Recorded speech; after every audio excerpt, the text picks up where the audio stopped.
Good evening, everyone. Right, so we're going to be starting off Stream Raiders before we move on to Steve Jackson's Sorcery. So we've got a new event starting today on Stream Raiders.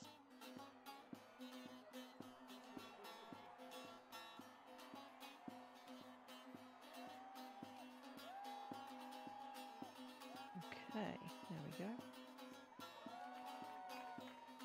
Okay, so we're right at the end of the first book, and I'm pretty sure we're going to be going straight on to the second book very shortly.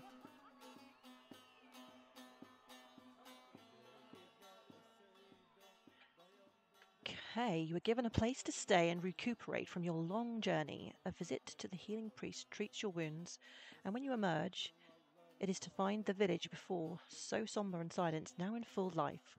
Flowers are tied to every rooftop, and bands of sphinx are playing music on long, strangely shaped lyres. You are whisked away into the dance by Precious's daughter before the chief can welcome you to the feast. That night you sleep heavily and rise the next morning to continue your journey. The chief meets you before you go. "My good friend," he declares, "you have saved us." He presses two gifts into your hands, a pouch of 10 gold pieces, a fortune for a place like this, and a key. "This opens the south city gate of Kar," he tells you. "I hope it is use." You perform one last transaction before you go, exchanging your emeralds for 24 further gold pieces with the chief. Gold will be safer in Kar. Then it's time to leave. You take your leave. The path winds away from Torpani, and soon you are on a downward slope away from the Shematanti Hills, through stepped rice fields. As you walk, you feel for the first time the loneliness of the path ahead. Though Kar is a busy city, it is cruel, and beyond Kar there is nothing but a vicious wasteland. You will have no one to trust in the days ahead. For a brief moment, up on the hills above the path, you fancy you see a figure stealing its way along by some high and secret route, a figure all in black. But when you shade your eyes against the sun, whatever was there has disappeared. In the distance rises the wall of a great city, the first true stonework you have seen since the ruins of the giant city in the hills.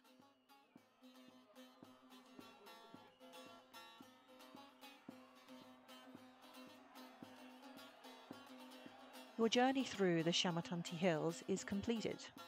Along the way, you have gained the friendship of Flanker the Assassin, and you've been given 2 useful keys to the cells of the Red Eyes and to the gates of Kar. You have collected a couple of magical artifacts, 2 giants' teeth. You are armed with a long sword and your original sword, and have no rations, and 40 gold pieces, and a spellbook. The adventure continues in Sorcery 2, Kar City Port of Traps.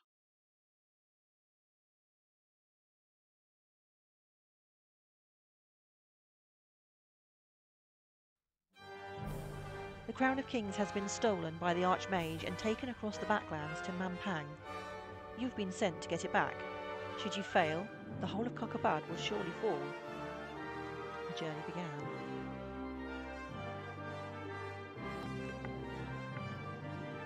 From the outpost settlement in Arnaland, you crossed the Shamatanti Hills.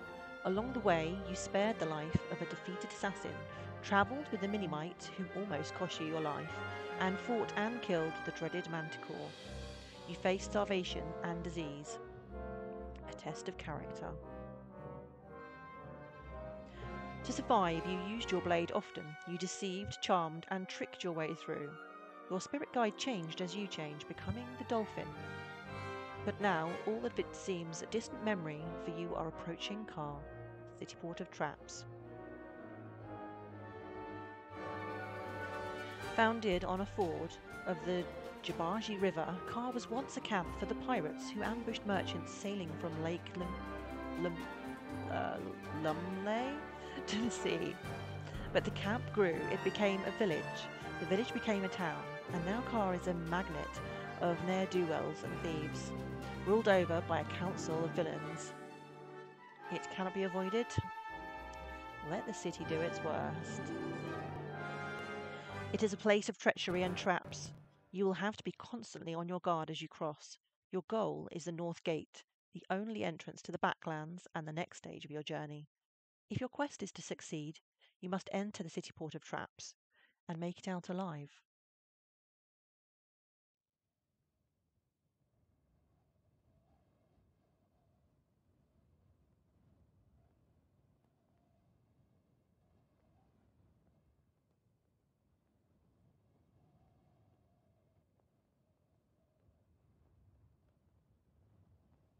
Part 2.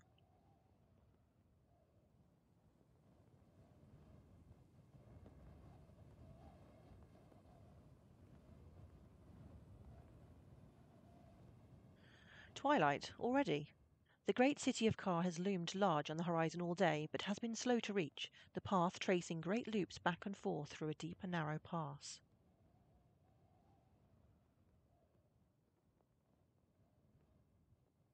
You have not seen a living soul except once, when a dark figure raced across the hilltops overhead and then was lost from view. So you are naturally cautious when you round a bend in the path and see a beggar crouched low against a rock, muttering to himself.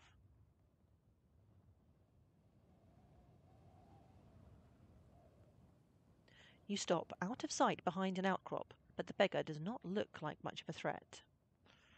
Let's wait and watch. Hey, Random, how you doing? What happened to the Sorcery 1 playthrough? We finished just a couple of seconds ago. And it went straight onto this one. So I did play like a tiny bit off stream.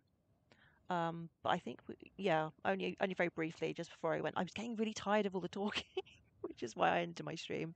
I played just a little bit before I went to sleep, and then when I started again today, I was right at the end.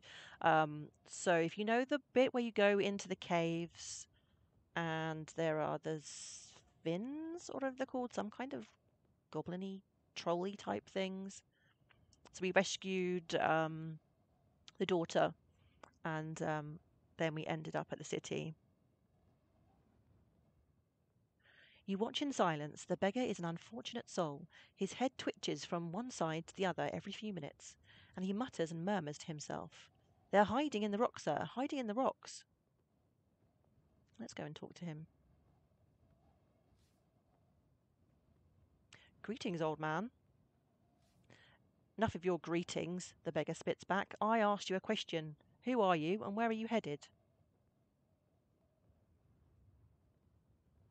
I am a traveller. The man pokes his stick at you. A traveller? Travelling where? That's my business, not yours. The stick wavers in the man's hand, but he does not lower it. I asked you a question, he says, and all the courage he can muster, he says with all the courage he can muster. Answer me or you'll face the consequences. Hey, Mytho. 2 days no stream? What are you on about? I was streaming yesterday. I was here yesterday. Or are you talking about a particular game? And I was here. I haven't missed a day at all, Mytho, in ages. And if I'm not streaming, I always post on Discord. Did I miss a day? I'm pretty sure I didn't. I was here yesterday. Was like, what day was yesterday? Tuesday. Would excuse you for having some life. You're excused, Mytho. You can't complain about not having streams though, but you can complain about like missing me. That's okay. I'll let you complain about that. Yeah, and before you start, we finished Potion Permit. You finished Potion Permit on Monday. I know you don't Discord. Even Arme is in Discord. You have a policy of no Discord ever. Okay. Yeah, we finished Potion Permit on Monday, although we haven't finished all the trophies, so I'll probably play again to clean up some of those trophies. But we started this yesterday, so it's basically a book, um, like it's a fighting fantasy adventure by Steve Jackson. So I played these when I was a kid. I used to have like loads of them. The first one that I ever played was The Forest of Doom. So it's kind of a bit of a nostalgia thing for me. I mean, I did have this particular series, but I don't actually really remember it, to be honest.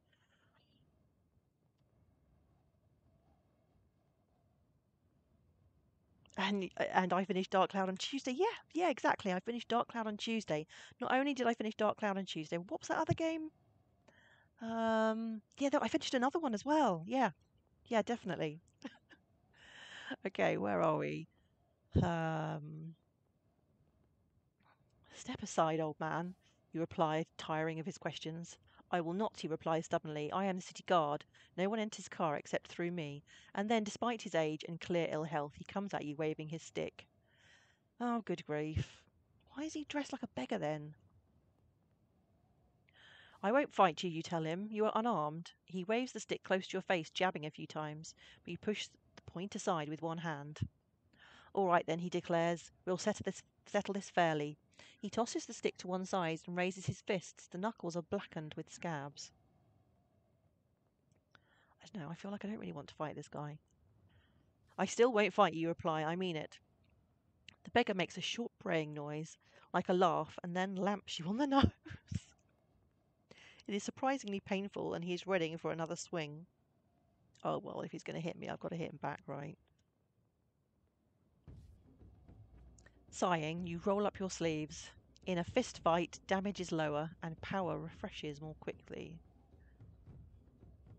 Okay. The beggar is not a powerful opponent. You should be able to easily overpower him, but instead you raise your guard. Okay. Maybe I should have just gone in for the kill. He puts his guard up. A strong attack would be wasteful. Will... Oh, hold on. I can't read what it says. A light jab will do as much damage and save your power. Okay, we'll go for a jab then. You play it carefully and punch with a weak attack, rushing for the beggar who is defending. Why you, he grumbles, preparing a medium swing. Just stand still, won't you?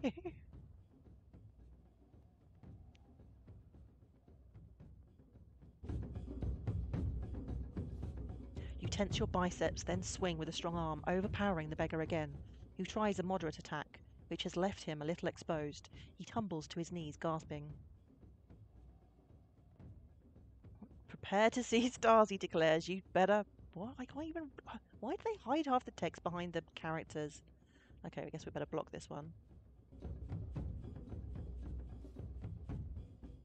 He is breathless and about to swing with little force. Now you just stand there while I hit you. He Make a medium attack by pulling your character's... So I think this is kind of going through the tutorial again, because it's the second chapter.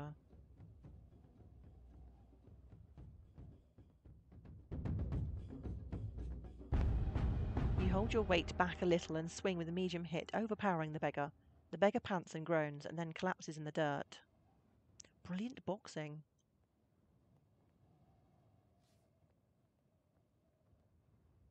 You roll your sleeves back down. All right then, he murmurs into the ground, weakly waving a hand. You can pass. Well, let's help him up. Still feel kind of bad. Holding out a hand, you help him upright. He sits up and dusts down his tattered clothing. A grey cloak that was once a uniform. He is shivering. The evening is drawing in, and it must get cold out here. You don't have any food, do you? He asks sadly. I actually don't have any food. No, you shake your head. I'm sorry. The man sighs and shakes his head. No matter then. There's plenty of meat on the grass vole if you know how to nibble them. Ew, what? Shake Lulla Spear Stream. Yeah, something like that. Good luck. He nods to you, and to you. He screws up his brows for a moment in concentration. And listen, there are arches on the wall. The watchword is Cantopani. You waste no more time and take your leave. The path winds through gorse and thick grass. Car squats in a basin in the hills like a stagnant festering pool. You turn one corner, then another, and then the stone walls of the city are looming over you. Talking to people will provide clues to help your quest. You can review your clues on the inventory screen. Ah, this is new from the previous book. You have found one new clue.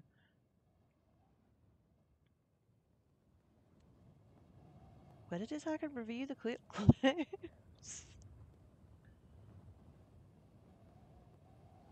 Items? Weapons, treasure, clues. Weapons. to go.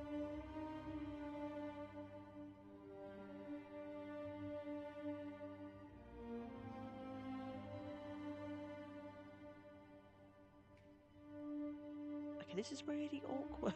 I can't get it to go on the clues.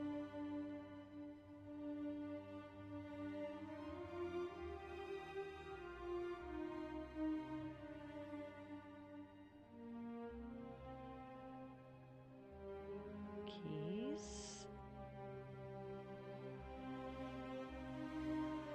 Oh, there we go.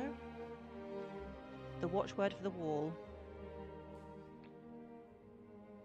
Canto Pani. Okay, so it's just telling me what he said. But is he trustworthy? That's the thing. Thanks for the headband, Smitho. Before the entrance is a wide open area that will take a few minutes to cross. You could scramble up the slope to the right to get a better view of the wall.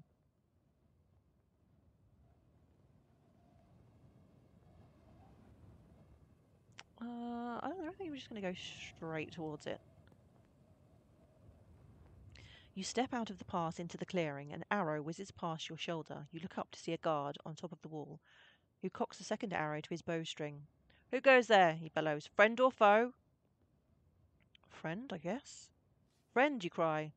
Is that so? The archer shouts back. Then what's the watchword? The guard cocks an arrow and waits to see what you will do. To give him the watchword. Cantapani, you call. The guard considers this for a moment, then lowers his bow. Approach, he calls. Clues are good if you've forgotten what the characters have said or decided to skip through the dialogue without reading it. Yeah, that's with my my short-term memory. It's probably going to be very useful.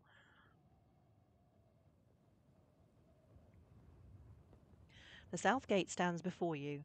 It is as tall as two men and would be broad enough to ride 3 horses through. If only it were open, but instead it is locked, and there is no other way into the city. Luckily, of course, you have a key. Okay, we just unlock the gate then. You quickly remove the Sven Chief's key from your pack and slip it into the lock. The tumblers click as the key turns. You ease open the door, peering cautiously inside. There is no one about. You slip through the gate, and it slams shut behind you. Key still in the... Well, that's not very clever, is it? Key still in the lock. Whoever the next ruffian to visit Car may be, he will be grateful of your little gift.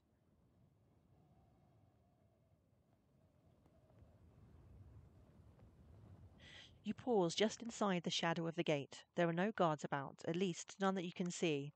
To your left is a low stone building with metal bars for windows.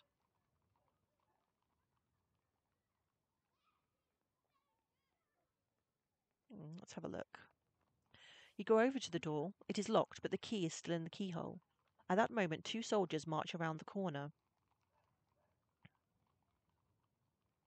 I don't know if there's any reason why I should be hiding, but you never know, we might find something in the building. With heartbeats to spare, you leap inside the building.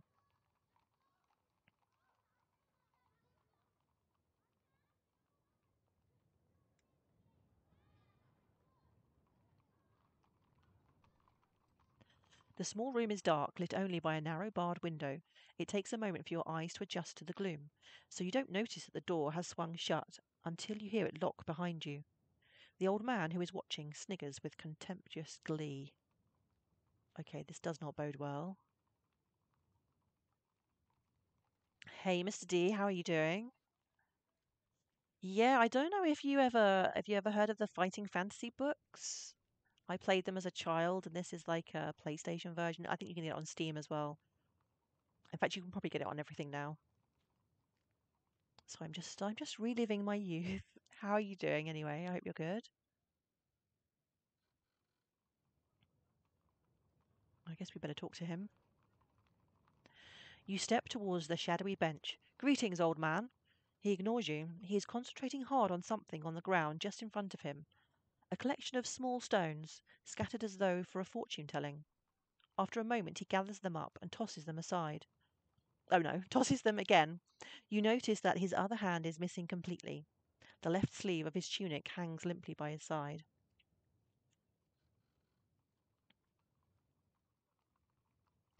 You step over to peer at his stones. but he snatches them up quickly into his palm. If you want to play, he says defensively, then you have to bet. Play what?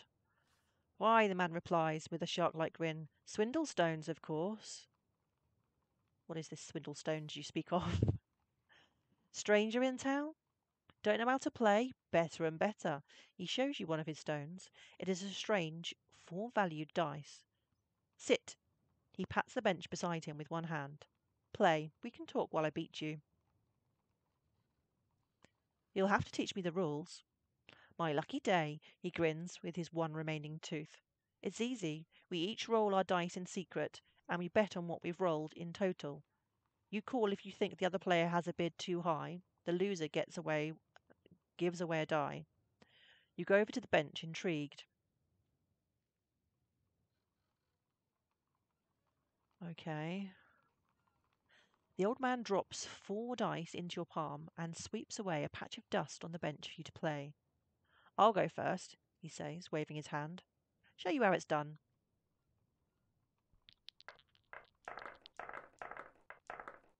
Okay, what's the highest number on this? How many sides did they say it's got? 1, 2, 3, 4. It's like eight sides? So I'm guessing that's pretty low.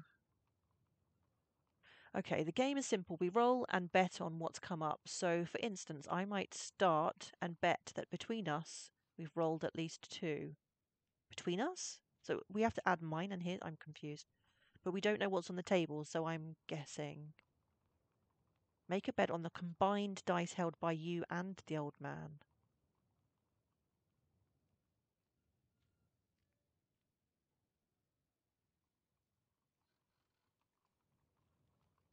I don't really understand this. 4 times 1, 4 times 2. I don't get this at all.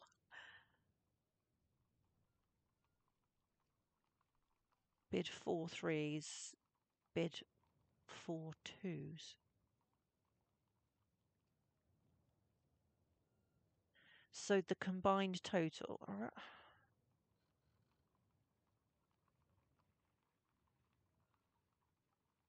So I have 12.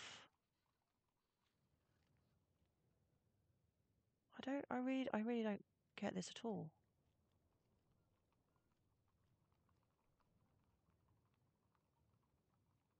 The game is also known as Liar's Dice, if you happen to know it.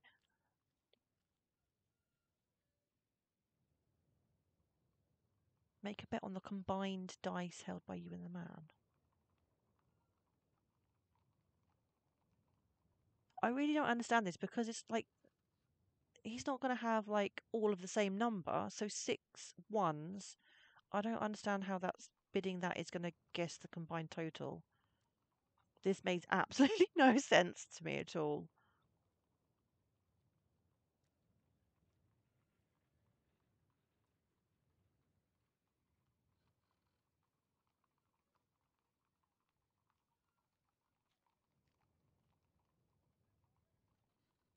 Six ones means you think that at least 6 of the 8 are ones. Okay, so I either need to go for twos or fours. So, I mean, is it safer to just go for what you actually have and hope the other one doesn't have any?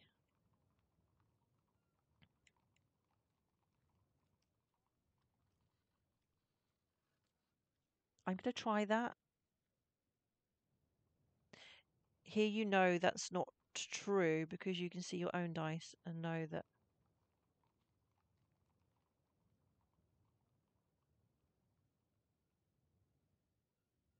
Okay, now I don't get what you mean. Oh, so he's betting that between us we've rolled 2 threes. So, I mean, he might have those 2 threes, right? I don't.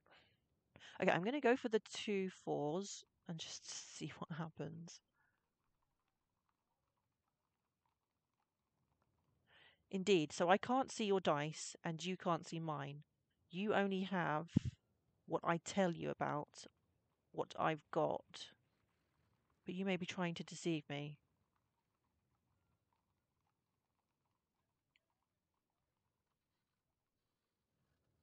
I know, I don't trust you.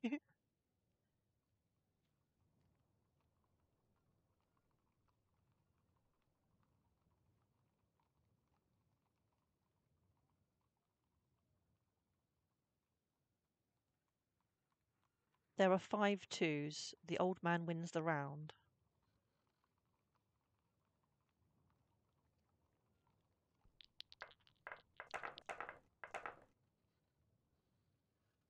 Okay, so he's taken one of mine. So is he now using the extra one? It's not showing at the top, so he's still just using the normal 4.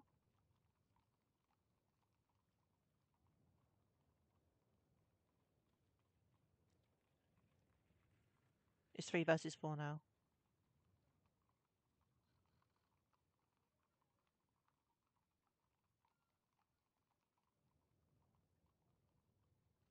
I mean, this is like so random. How obviously you can't possibly know what he's got.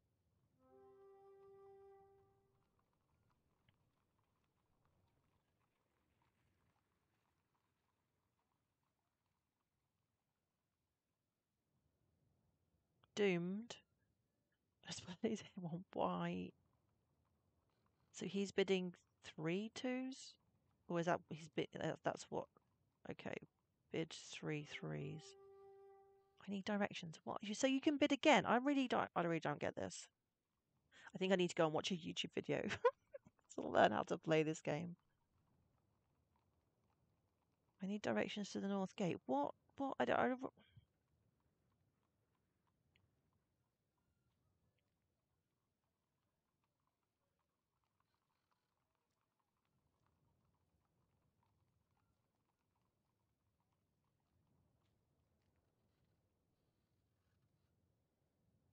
There are 3 2s. The old man wins the round.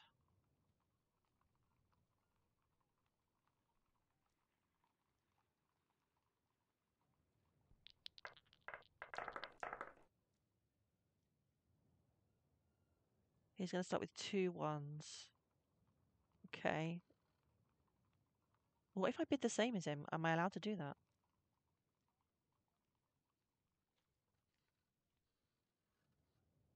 It doesn't let you.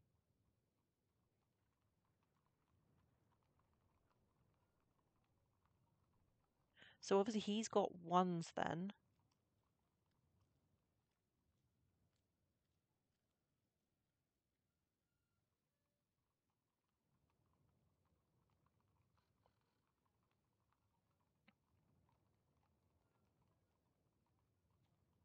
So I don't get when he's how it works when he bids again.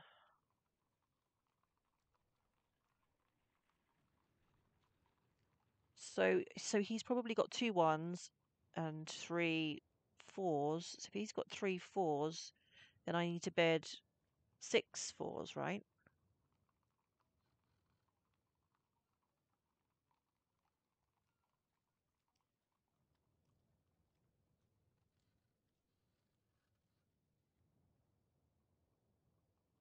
Cool. Reveal the dice. Oh, only 4 4s. So he wins again.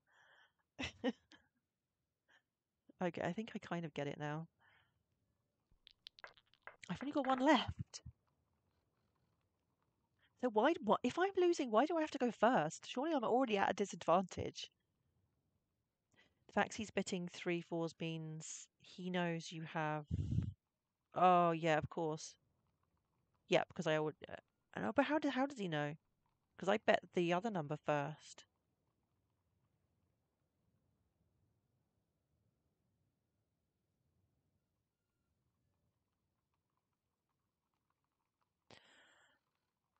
So if you're going first, do you just if you're going first, do you just bet what you have? I don't really see how you can do anything else, or do you just bet something random to kind of throw him off? Do you have to say what you actually have? You can just put anything, right? Hey, Salty, how you doing?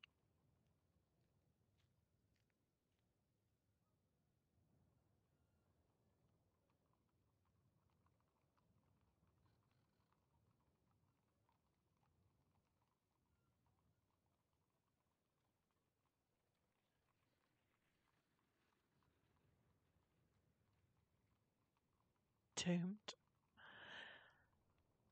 Have you seen the room rises? So you like being locked up? Are you kidding me? Oh, I'm sorry to hear that, Salty.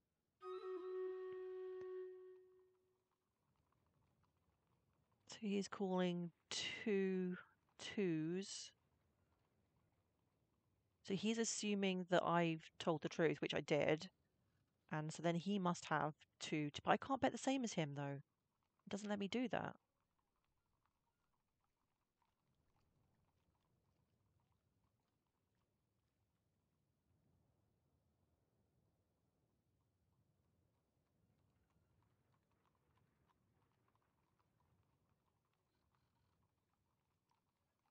I don't.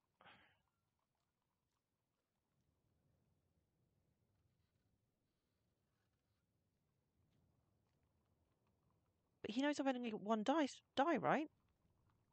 It's not possible for me to have more than. This is why I'm getting really confused. 3 2s.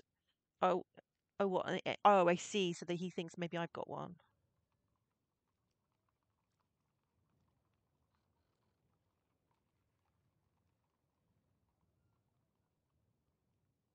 But what happens if you lie? Do you lose? Yeah.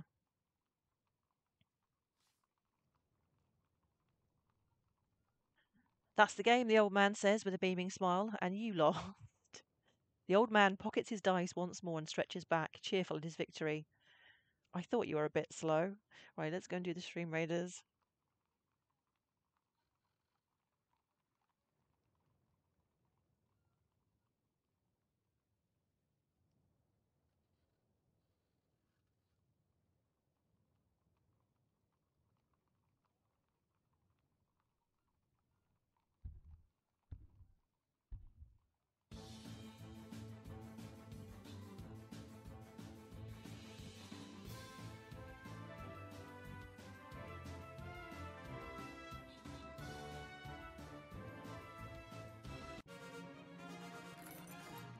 Awesome.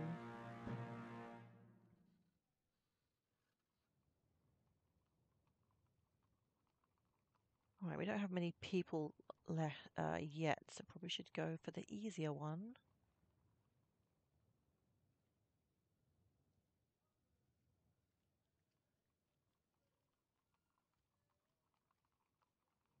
Hey, Red, how you doing today?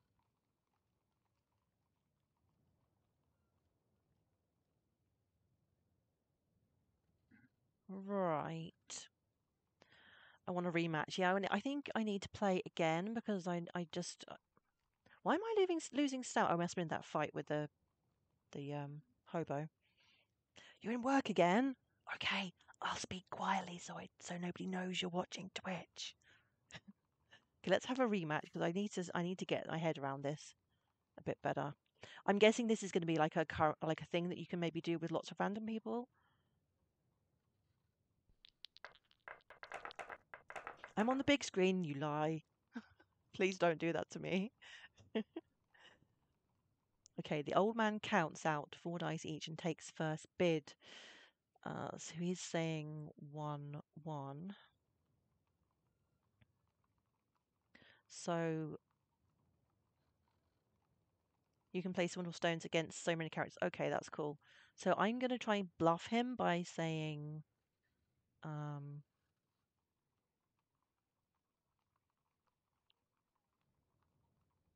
2 1s. Or should I go for maybe a higher number? No, just 2, because he might have more. He might just be bluffing. So I'm going to say 2 1s. See what he does. You don't know the half of it. I spent last night in the sewers. So now he's saying 2 2s.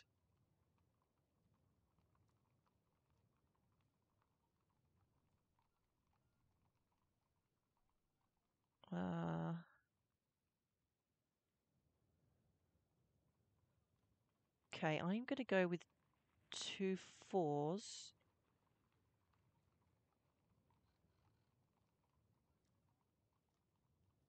You pretty sure his dice are 1 2 3 4?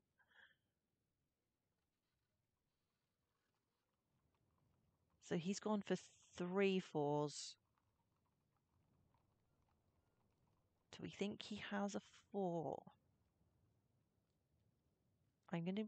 the problem is he gets to have another go, right? So even if I...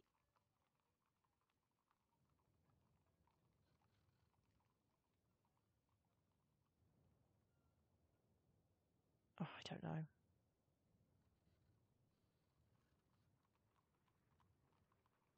Going to go for 4 4s?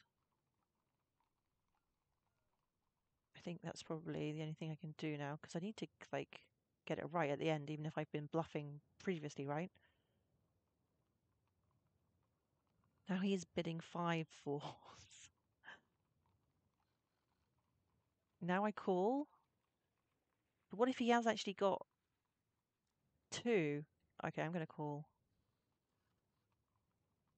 There are 5 4s. The old man wins.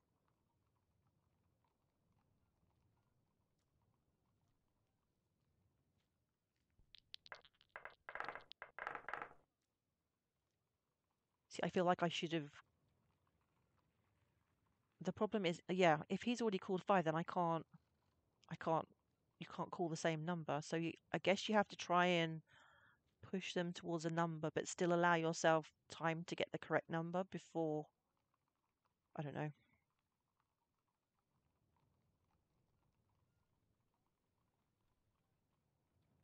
You wouldn't do that to me, Red. I know you wouldn't. um, so let's go with...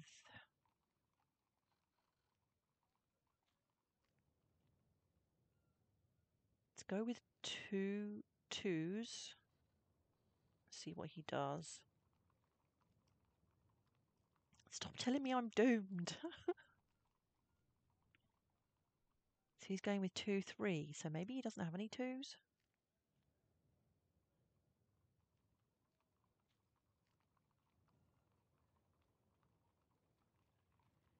I'm going to go with 3 3s.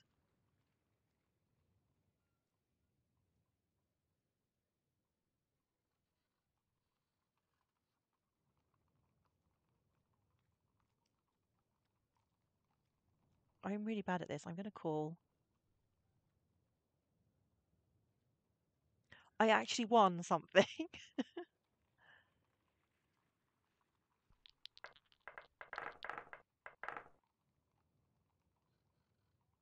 So, where are you headed when you get out of here?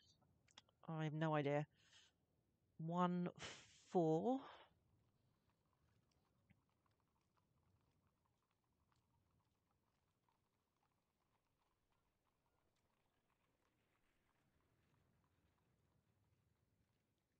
Let's go with 2 3s.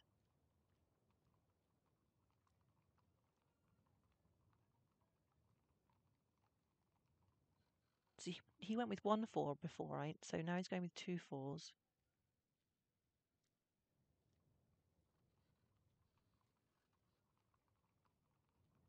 So if I am 2 3s and he's calling 2 4s, does he win because he's calling a higher number on the die, even though we've both got 2 of each?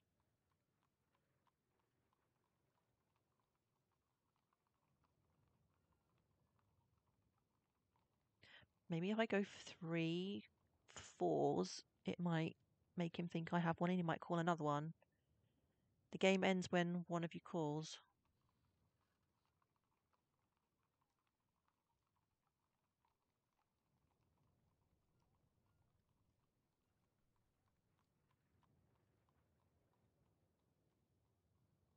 So I'm guessing if you're bluffing, you have to do it at the beginning. Your last, whatever the last thing you say is going to be the one that counts, right?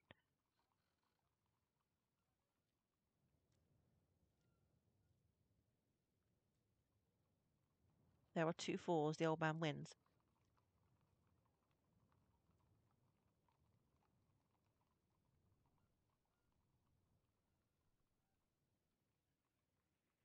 The result of the game is whether or not the call is correct. Okay. I don't think my brain can cope with this at this time in the evening. Maybe if it was morning and I just woke up. Right.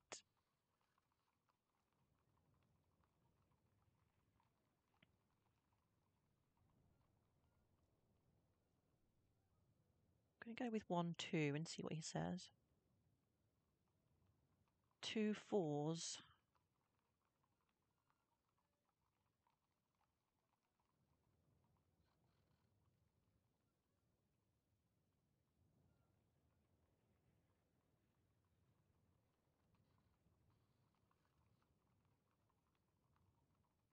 So once you go through certain rounds, you've lost the ability to go with other amounts as well.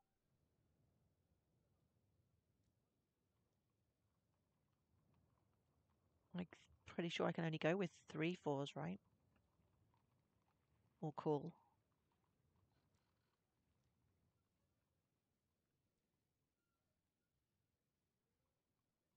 Damn it. I'm really rubbish at this. Every bet needs to be higher than the previous one.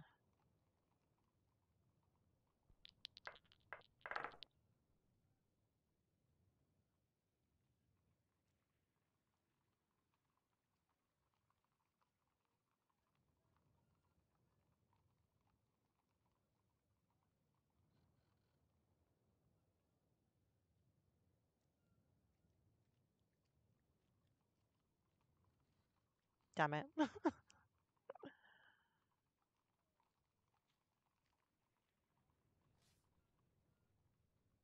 Okay, one more game before we move on.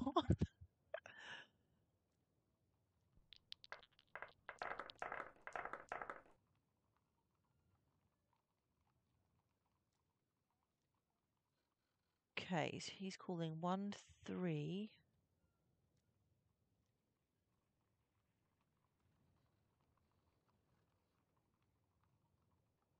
I'm going to go with 1 4.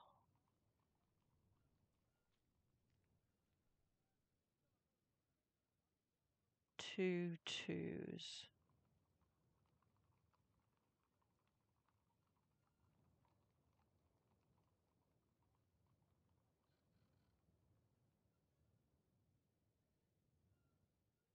Two 4s. 3 4s.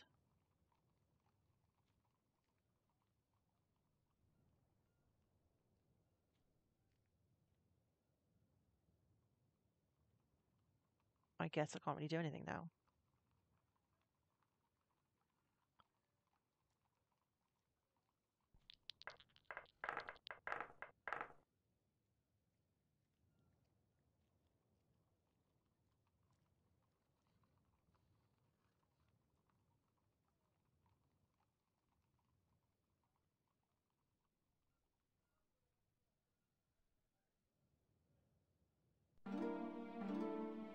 Hey Quantum, how you doing?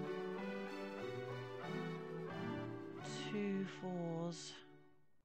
Gonna go for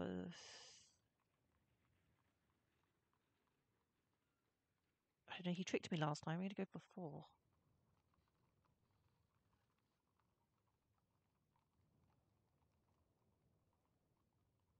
Let's call. Yes.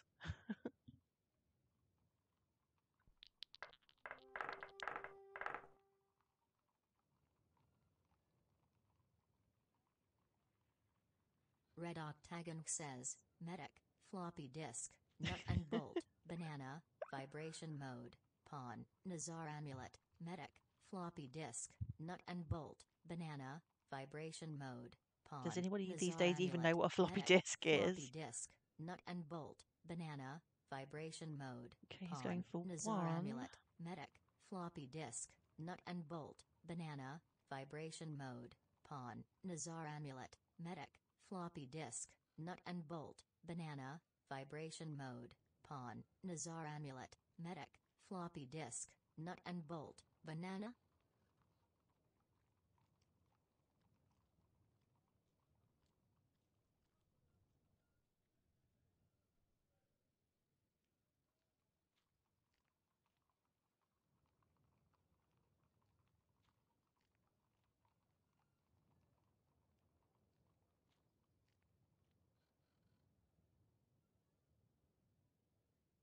Your beautiful message was cut off too soon.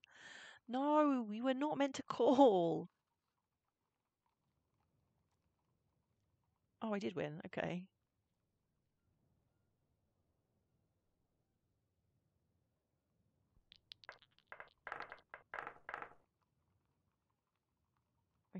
Okay.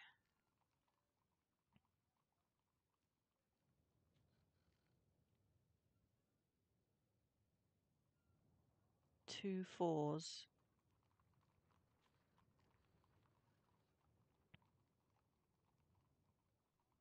So if he's only got 2 and he actually has 2 4s, if I call 3 4s, then if he's telling the truth. But then if he's bluffing, this game is impossible.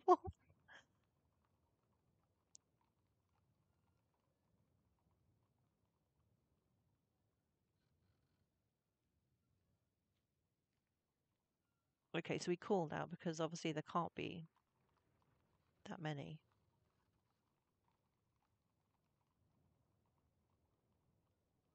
You've no idea what I'm doing. Quantum, neither do I.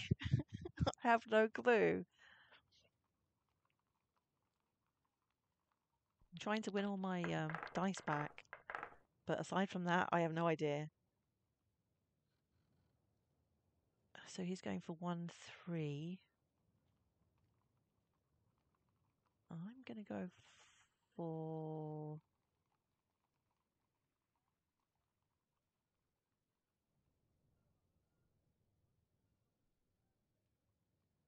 Oh, he's only got 1. So is he lying or is he telling the truth? Should I just go for 2 3s?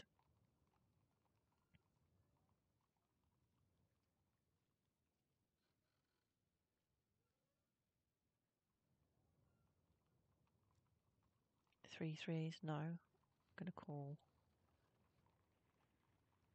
Yes! Beat him.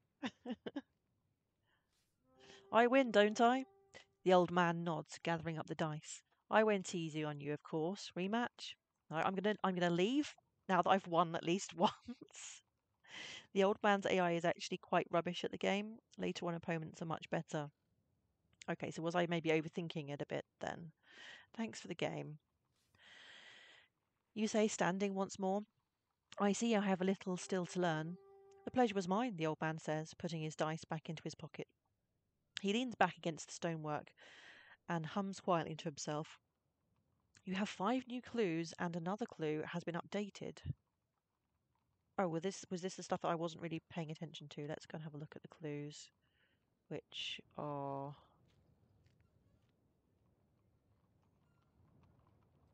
in the. How do I get? Hold on.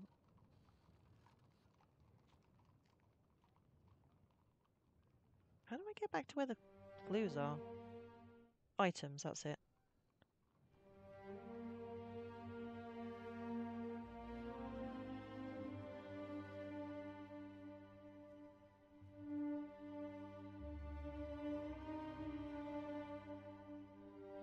You're buying an OLED Switch and you're not sure whether to buy 2.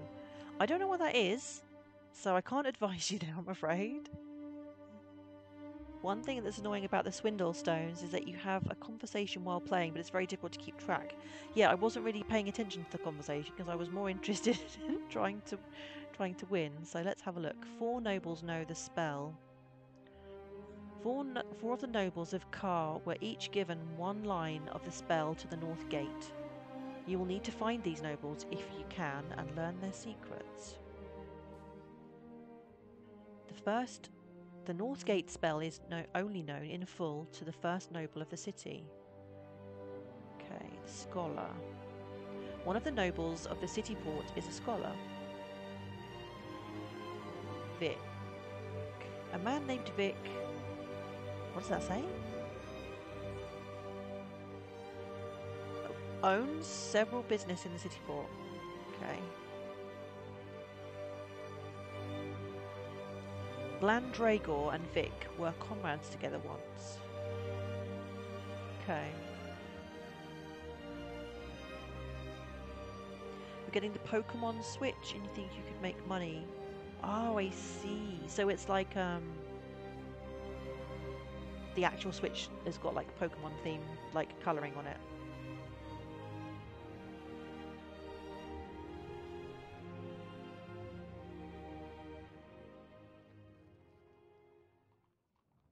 Okay, try and escape. Hang on a minute, I'm really confused now. We're already...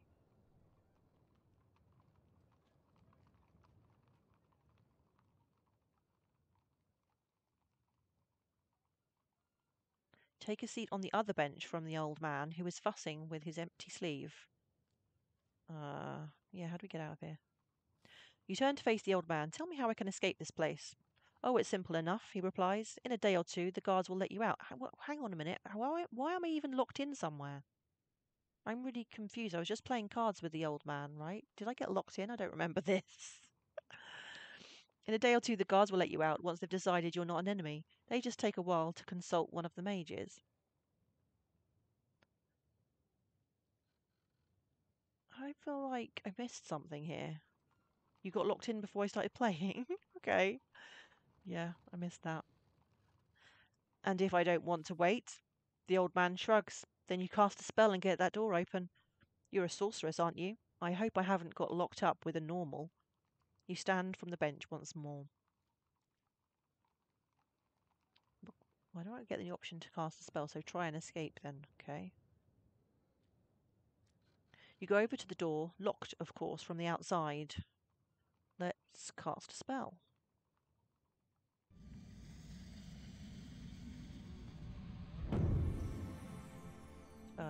Door open spell, right?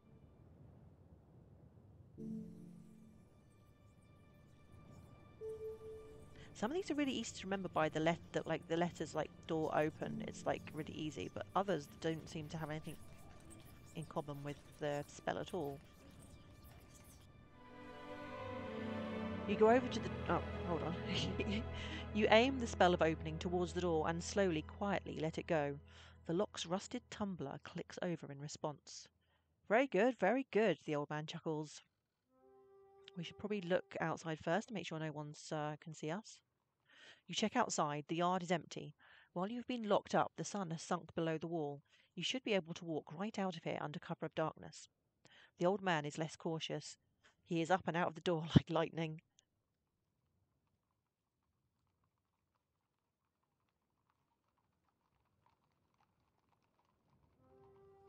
The old man is spry despite his age and is quickly far ahead of you.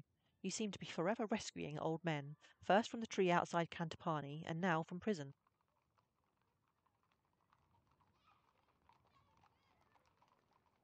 At the end of the yard, the road splits. Looking left, you see the guard lined up in rows, running drills. Best not to head that way. To the right, the road leads towards the first buildings of Car. You can just see the old man disappearing off in this direction.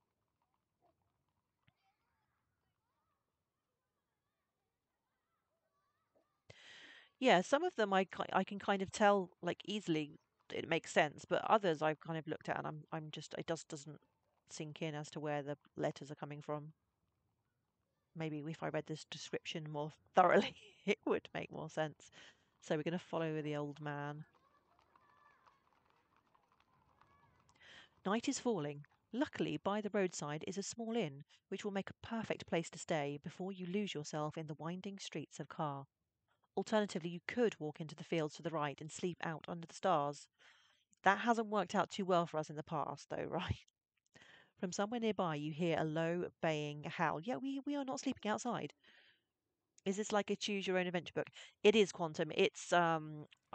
I know you're the same age as me, so if you've played Choose Your Own Adventure, this is a fighting fantasy book. I don't know if you know the series by Steve Jackson and Ian Livingstone did a lot of the books. There were other authors, but I think those two started them off. So this is Steve Jackson wrote a series of 4 books called Steve Jackson's Sorcery, and this is we're on the second book. We started the first one yesterday. So it's basically PlayStation version of the book. Did you play these when you were a kid as well, Quantum? Yeah, we're gonna try the inn because we got a good amount of gold. Michaelson? Michael's son? What? Really confused.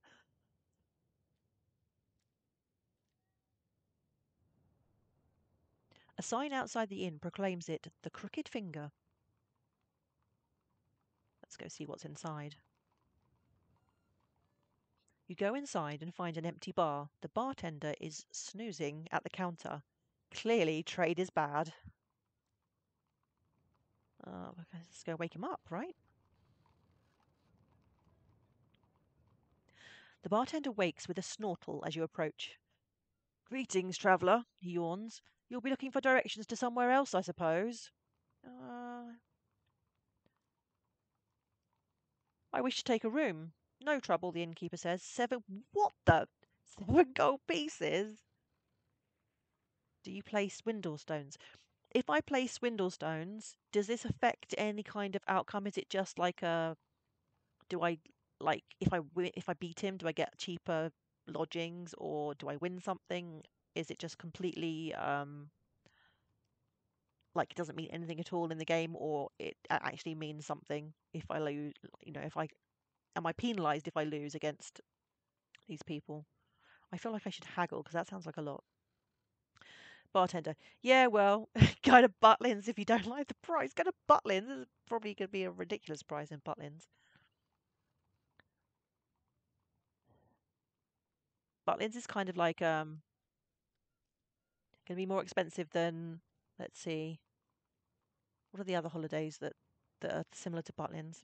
I don't know. I can't remember the names of them. Park holidays or something.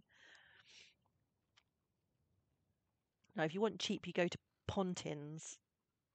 Every time I've been to Pontins, it's been the most horrible, horrible, rundown place.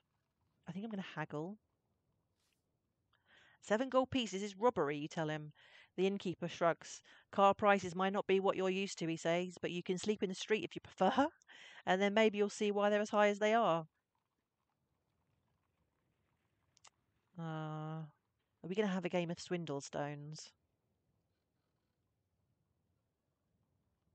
Remember what you said that 3 gold was a great price for? Yeah, I'm feeling that now. I mean, we have got quite a bit of gold, so let's see what he says about swindle stones. I'm not confident of winning, though. Do you play swindle stones, you suggest? The innkeeper narrows his eyes. If you think you can cheat me out of my gold, you've got the wrong idea. So you're no good, you reply with a carefully calculated insult. The innkeeper's brows knit downwards. When I was a boy, he growls, I could play 6 games of swindle stones at the same time and win at least 5 of them. I'm one of the best players in the city.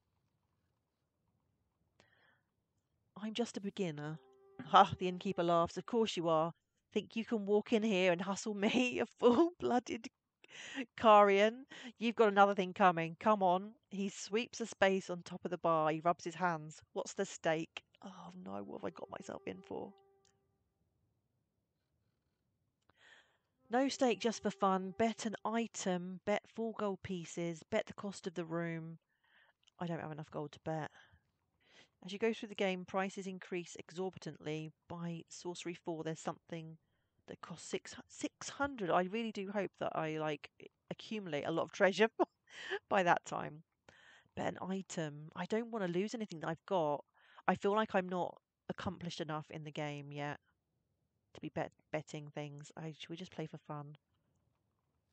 Can't play without a bet, the innkeeper replies, rubbing his hands together. So what have you got? Shit. My long sword for a room. What about the sword that I started with? Why can't I bet that one? Why do I have to bet my long sword? Because that was the one I bought, right? Nothing I'd be willing to stake. Bet. Okay, we'll go with 4 gold pieces.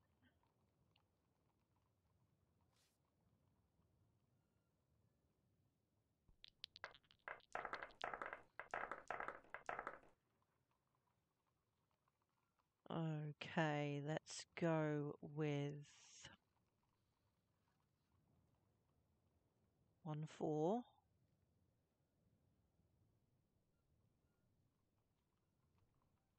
2 2s.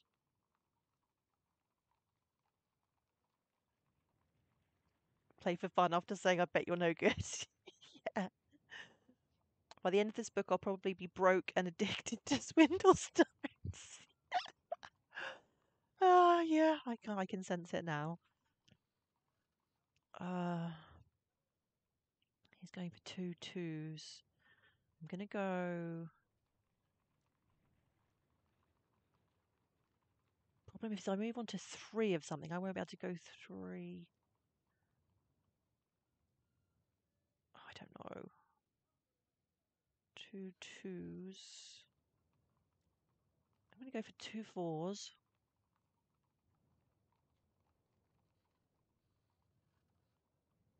He's going for 4 4s.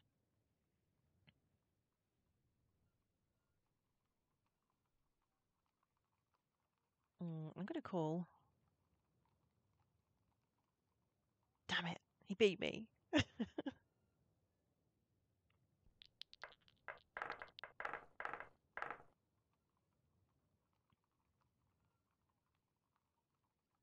Hold on a minute, he's actually got... No, okay. 2 1s.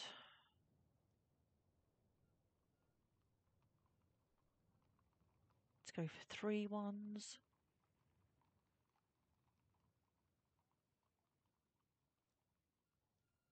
I got swindled, I did. 3 4s.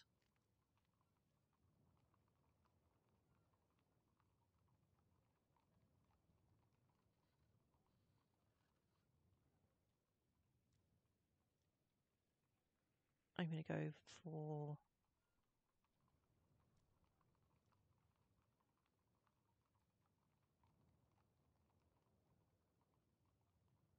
I mean, this really is just luck, but I don't get how you can really tell, because you can't tell if they're lying or not.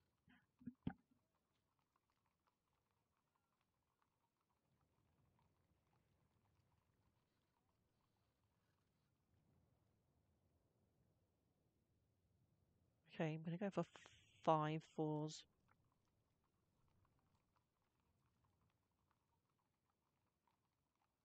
6 4s. I don't know. I'm going to call. Okay, we won that round.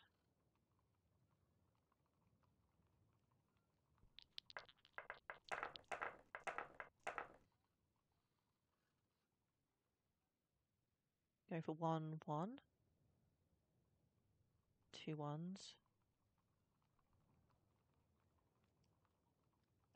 3 1s.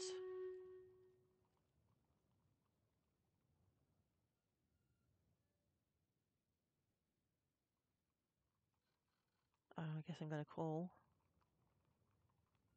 Damn it, he won again. Right, let's just do the stream raiders quickly.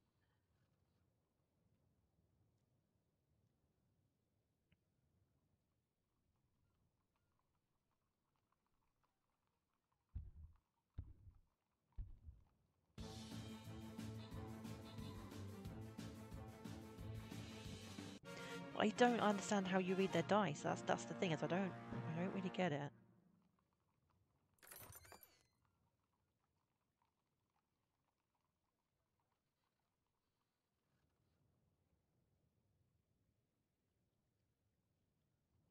Let's go for the mystery level.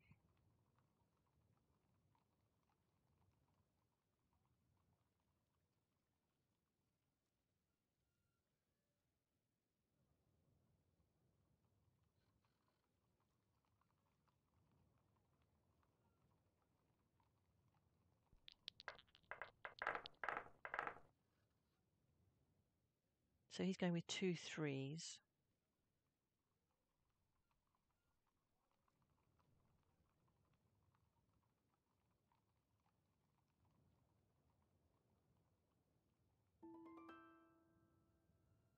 So if I call 3 3s and see what he does. He's going with 4 3s.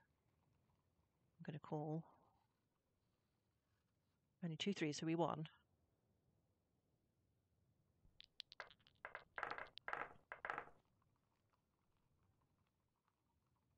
Okay, so we have to go first.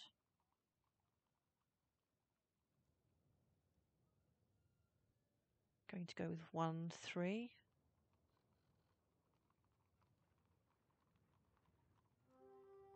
He's going with 2 4s. So I'm guessing maybe he doesn't have any 3s. So if I go for... I can't go for 2 3s now. Oh, this is the thing. It's annoying. 2 4s. So let's go for 3 4s.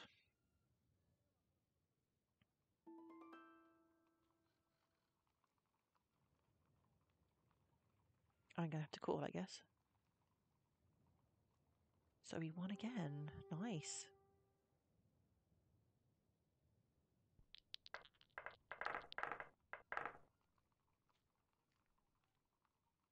So he's going with 1 3.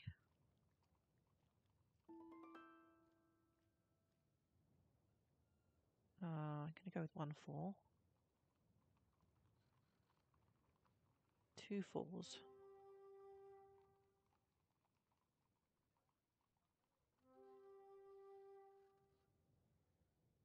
I'm just going to go with 3 2s and hope for the best.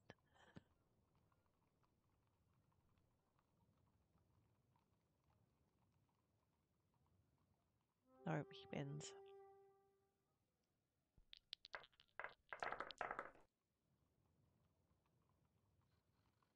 Okay, 1 2. 2 2s.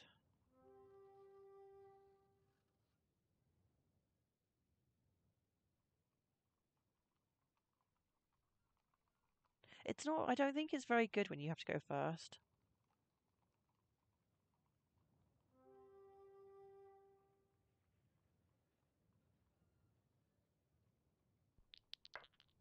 How did he win then?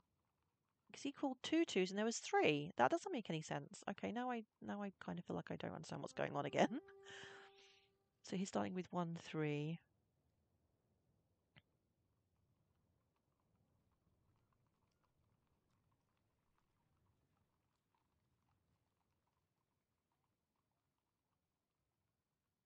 See, I can't do anything because obviously it's not possible for him to have more than... I just have to call. There are 2 4s. Innkeeper wins again. This is just so wrong. I've been robbed. Yeah, I've played enough. I don't get this game. Very well, the innkeeper smiles. Room costs 7 gold pieces then, as I said.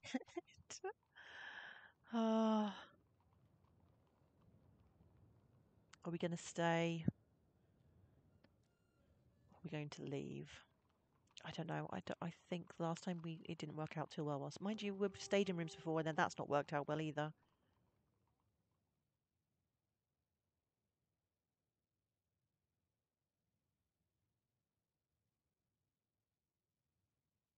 Since 3 2s is more than 2 2s, a bet of 2 2s would be correct.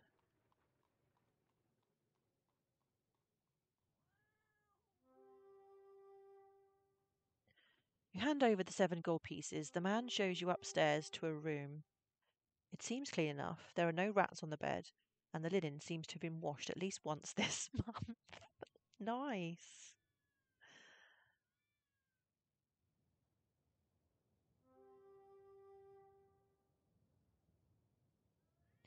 After your long day of walking, the thought of a real bed is a welcome relief. You settle down, turning over in your mind what the old man in jail told you of the 4 spell lines required to open the north gate. It could be a problem, or perhaps your own magic will be enough. You settle quickly onto the straw mattress.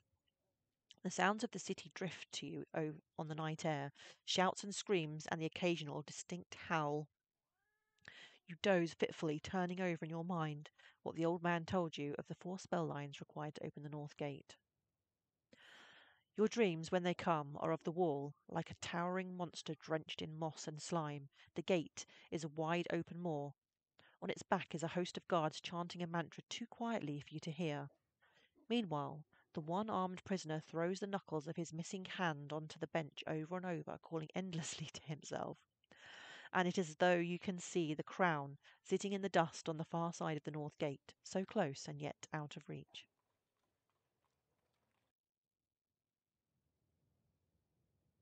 You feel better for your night's rest. Going downstairs, you find the bartender miserably counting coins on the bar. Need anything? He asks hopefully. Yeah, I need some provisions. How much are you going to rip me off for these? The innkeeper shakes his head. I don't have any food. Try the flayer's hut, middle road, up through the fields. He does a good stew. You thank him and take your leave at the inn. Okay, head to the road. Outside, the air tastes fresh. It has rained a little overnight. A little distance from here, a busy crossroads marks the start of the city. Following the track for a few minutes, you reach a junction where three roads begin. These are the outskirts of Kar. Huts huddle like beggars on either side of the tracks leading uphill into the city port.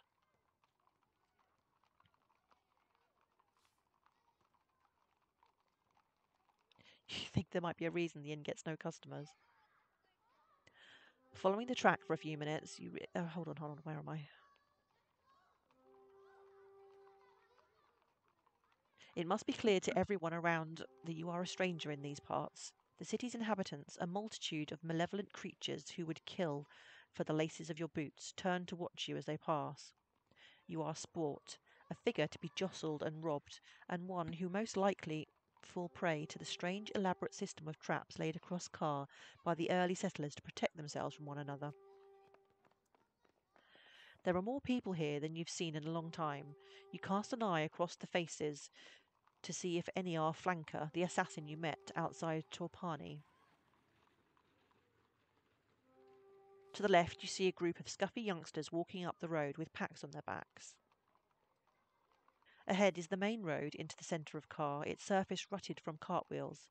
Further in the distance, you see fields. This is the route taken by the supply wagons to the docks. To the right, the track heads towards the fields. A hut stands proud a little further on. The business of this place is confusing, but you will have to simply strike out. You need to track down the city nobles and get the spell lines for the gate that the old man told you of. Just at that moment, a cart rolls down the road from the right and careens around the corner to take the main track ahead. On its back are stacked several crates. One teeters for a moment, then falls near your feet, its lid cracking open. Kneeling down in the mud, you prise open the crate with your fingers. Inside is a pile of smashed bottles. Thick purple liquid swirls about, littered with shards of glass. There are perhaps 4 bottles still intact, but you recognize the smell. It is Blimberry, a potion with many healing properties. I don't know, has the person noticed? I'm going to take the bottles. I think potions will come in handy. You take all of the bottles, wipe them down as best you can on the grass nearby, and put them into your pack. A lucky find indeed. Blimberry juice will heal you and will also do for a meal. I don't know which way to go. Let's go right. You head right along a wide track until you reach a large hut. It is the only building on this path that is still standing. Either side are empty plots, once the houses of the farmers who planted the fields to the north. They are now collapsed and thick with gripweed. It seems that here, in the shadow of the city wall, is not a place people choose to live. What do you call a smashed bottle of wine? Chardonnay. Oh my goodness, red. Let's have a look at the remaining hut. By the side of the door to the hut is a sign, delicately painted, Chainmaker. The door is just a crack ajar, but from within you hear a gentle tinkling sound, metal on metal, as though a creature in a chainmail dress was endlessly pacing the floor. Very punny indeed. You pause a moment longer and listen closely to the door, but there are no voices or footsteps from within, just the sound of the chains. From somewhere further on comes the falling and rising sound of a crowd. Some kind of event is taking place. There are several places you could go next. The Chainmaker, back to the first junction, walk on, cut through the fields. Let's, I don't know if the Chainmaker, maybe we can get some armor from him. I don't know. Let's go and talk to the Chainmaker. You push open the hut door and enter. It's dark inside. The floor is sawdust and the air smells of oil, polish and burnt metal. From the ceiling, hanging like ivy, are metal chains of all lengths and thicknesses, some suitable for machinery, some for oxen and others for arms and feet. The chains shift and whisper to themselves. Interesting. There seems to be no one here. There is another room beyond. Its doors are hanging open. Let's call out a greeting. Hello, is anyone there? You call. There's a shuffling beyond the far door, and then a figure emerges. It is the chainmaker. He is a Sfin, one of that race of man-orcs from the village of Torpani. You what? He replies gruffly. You want chains? Look for a chain to buy. Need directions to Northgate. Yes, let's see what we've got. You look around the shop at chain after unremarkable chain. The chainmaker watches you and points with a claw. That one, he indicates to a short length of silver. Magic chain. What does it do? You ask. Magic? The stubborn creature replies. How much does it cost? You ask. He sizes you up, thinking you must be wealthy. It's 5 gold pieces. Oh, no, is it a magic chain? This place is supposed to be full of swindlers and robbers, and can we not explain to him that we saved the Sven's daughter and get him to be nice to us? Okay, let's get it. I'll buy it. You hand over the 5 gold pieces he wants and take the chain. It is clearly enchanted. The ends seem to snap and bite at one another, like amorous snakes.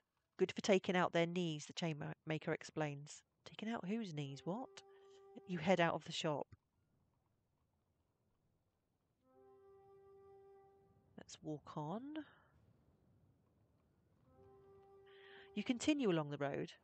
The land rises gently, a thin, meagre scrub broken by rocky outcrops like teeth through an infant's gum. Goats roam the slopes, paranoid, shifty creatures who flee at the sounds of your footsteps. Suddenly, you could be back in the fields outside Cristotanti. This part of the city port is barely habited, and certainly not somewhere the nobles would be found, but you may be able to learn some useful information from the inhabitants all the same. Your stomach rumbles with hunger, but you have no more food. You continue walking along the track and begin to hear the sound of a large crowd up ahead.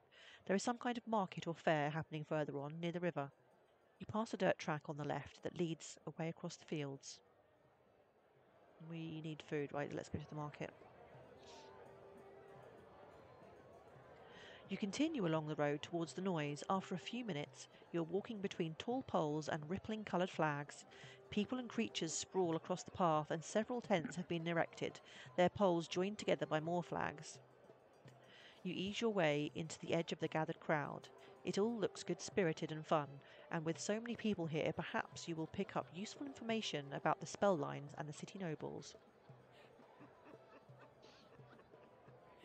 You mill through the crowd, keeping your ears open for anything interesting, but most people in the centre of the field are arguing over where to go next, or lamenting how many gold pieces they have spent.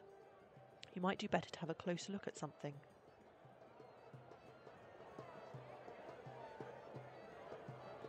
You walk to the south end of the fairground midway. A boy with a barrel stands off to one side, and a dull-looking tent stands near the river. There are more exciting stalls further north.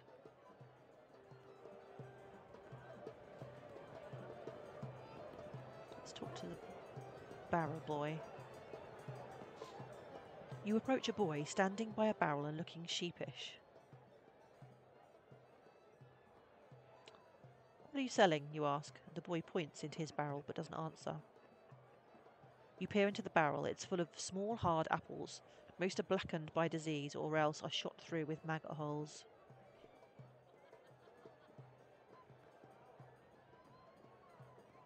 You in the market selling your special edition Switch for 7 million billion trillion gold. What is this festival, you ask? The boy shrugs but says nothing.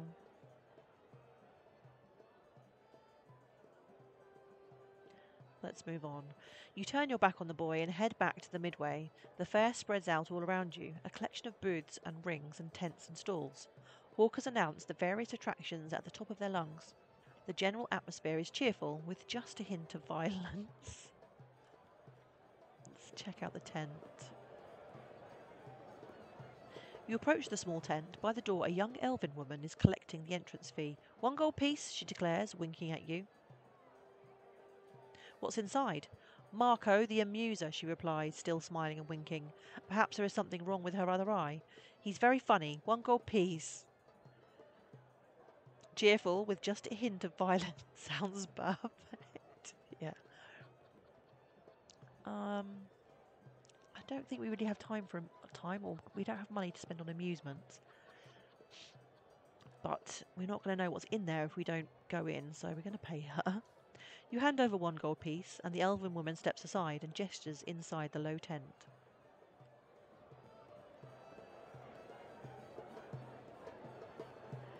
The inside of the tent is dark. There are no candles or lanterns, and the cloth is thick black velvet, preventing any sunlight leaking inside. In the centre of the floor, a man with green hair sitting cross-legged, eyes closed. And how are you worth 1 gold piece, you demand? The man doesn't move. His eyes are still closed. He seems to be breathing very deeply. There is a deep silence inside the tent. The business of the fair outside is quite forgotten. You step closer, expecting the man to leap up or react, or in fact do anything, but he simply sits there, as you approach to within arm's reach. From here it is clear his green hair is in fact a wig. Grab his hair? Cast a spell. Oh, okay, let's cast a spell. I have no idea what might be useful. Let's have a look.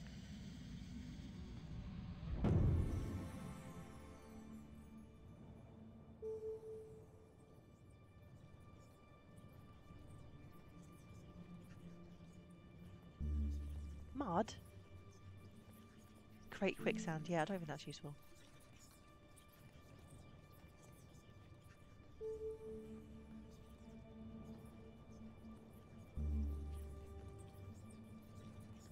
Sense danger. Hold on, there was another one with S.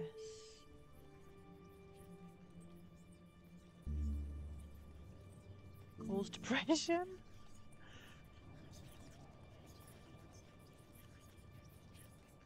No, we tried that one. I don't really want to zap him if that's what this is going to be. I want to get information out of him.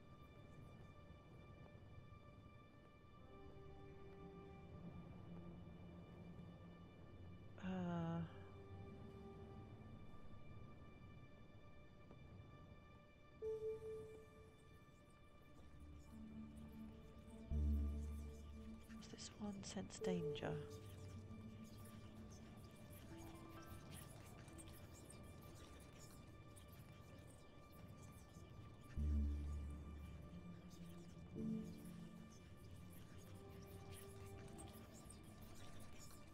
I don't know. This guy hasn't actually done anything to us yet. It's not like he seems to be a threat. I don't know if any of these spells are really going to be helpful. What's this one?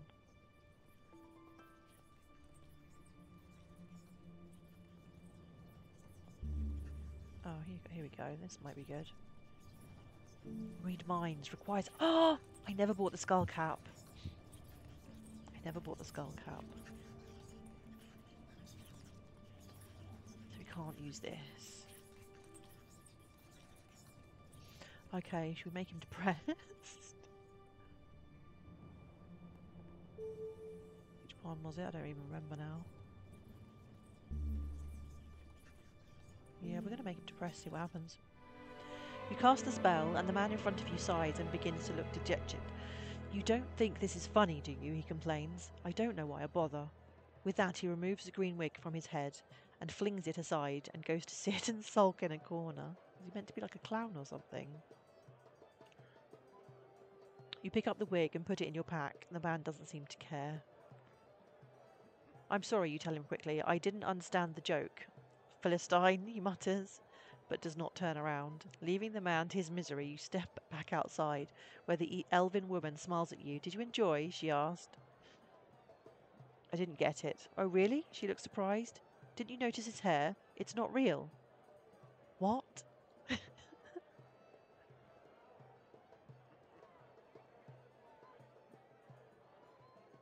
So? The elven woman looks disappointed. Oh well, she shrugged. Everyone's sense of humour is different, I suppose. Enjoy the rest of the festival. Seriously? That was the whole thing? She waves to you as you leave. From across the field comes a murmur of excitement. Then, quite suddenly, a small tornado lifts the tent sharply up into the air and away.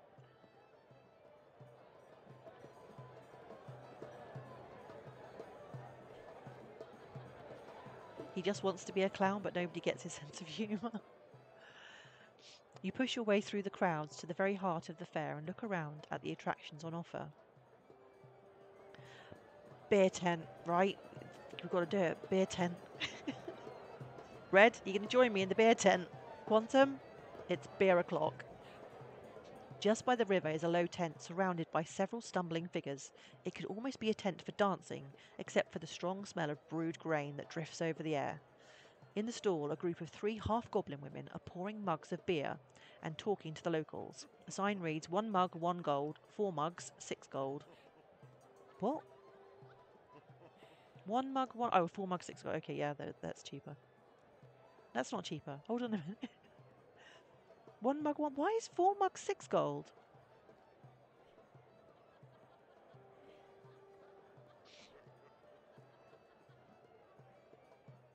Let's get a mug. Let's talk to the bartender first. You elbow your way to the bar and wave to attract the attention of one of the women. Greetings, she smiles. What can I do for you? Yeah, why are 4 mugs so expensive? Isn't it cheaper to buy 4 separately? Oh no, the woman replies, smiling sweetly. It's a special offer, you see. 4 mugs for 6 gold pieces. What? Oh, the goblin lady replies. I see your mistake. It's a common one. We should fix the sign, but she doesn't explain. She quickly disappears to serve another customer. A tall, spindly creature raises his voice to announce he is buying 4 mugs. A huge cheer goes up, but mostly from the women behind the bar. Surely these guys can't be that stupid. You will have a large Courvoisier, but it's a beer tent. They don't have cognac in a beer tent. You want a pint of Stella Quantum? Nice, good choice. Good choice. Let's buy a mug. Since there's always been a door there, did you just walk your head into the door? There is a door there, yes. I don't know. Have you got a concussion? Do you need help? Okay, good night. Right, where are we? Let's get a mug of beer. Paying a gold piece, you buy a frothing mug of beer. The ale looks muddy and somewhat disgusting. In fact, it doesn't taste like beer at all. Oh dear. Is this part of the story?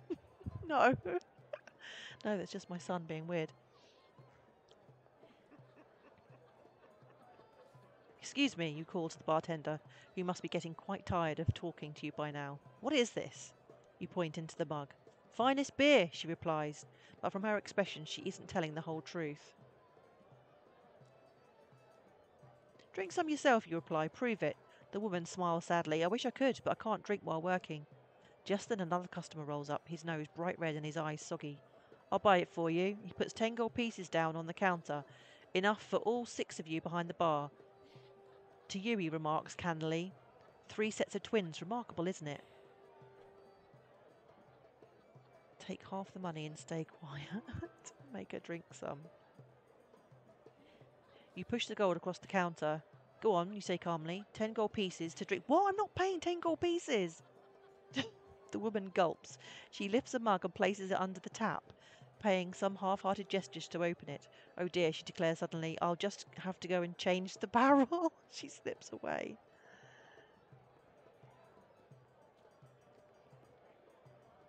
Am I insinuating that getting wasted is not a critically important plot? Oh, I thought you were talking about my son. I feel like have I just lost all my money? What's going on? Let's wait. You wait, but she doesn't return. The drunk man next to you waits for a while as well, but then seems to forget why he's there. He stumbles away through the crowd. He has left another 4 gold pieces on the counter. Yep, we'll have those. You pocket them and walk away from the stall. Looking back, you notice a pipe running from the tent directly into the Chabaji River. It seems the beer isn't beer after all. From somewhere nearby, you catch a glimpse of a shadowy figure disappearing behind a tent. Something about the way it moves is familiar. Yeah, I hope it's not going to make us really sick now.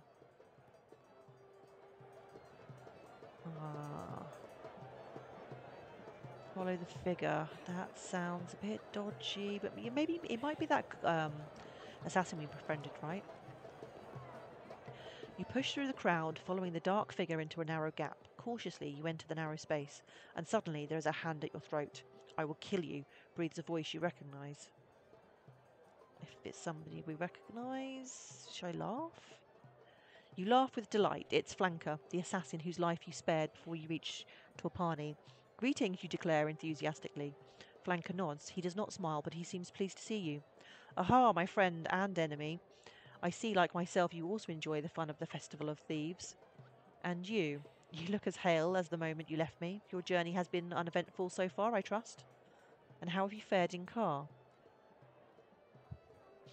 Well, so far. Indeed, so far, Flanker laughs. Quite so, as you have not had to face the portal traps.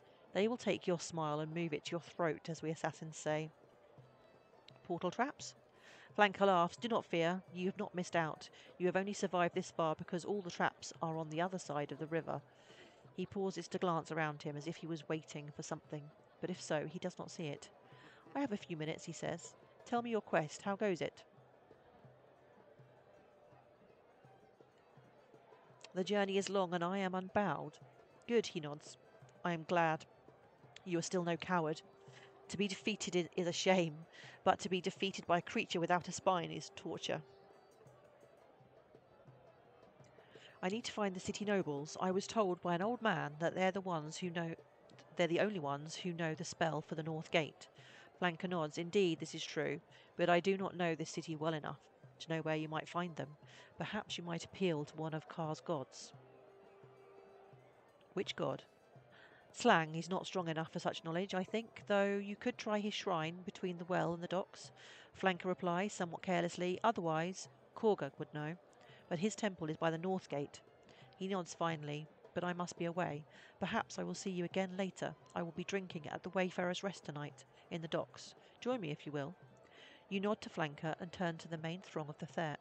From across the field, the dancing bear seems to have run amok. Certainly the crowd around the dwarf is shouting and fighting. The events seem to be closed. You have 3 new clues, and another clue has been updated.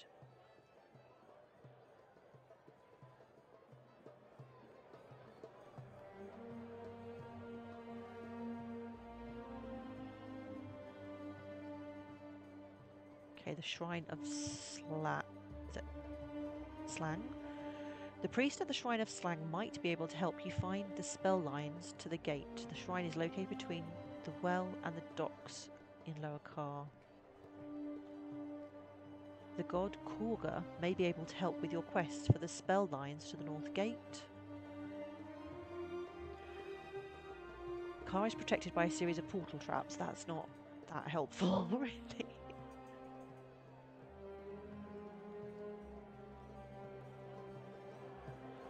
The end of Midway, the top of Midway. I don't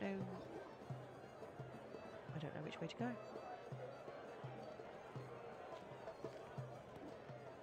You walk to the north end of the fairground Midway. The fair continues from here and the road leads away uphill. Ah, it's Stream Raiders time. Wow, that's a lot of units.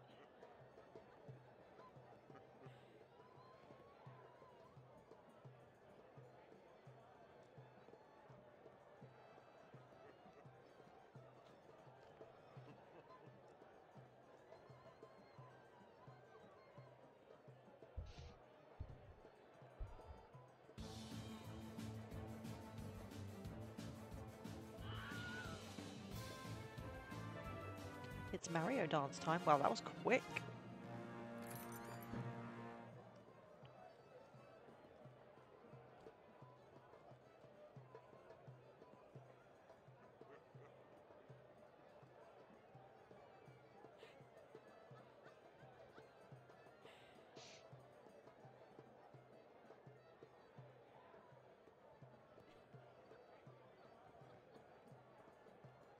Mario didn't have time to fully throw shapes. Yeah. Maybe he'll have more chance next time.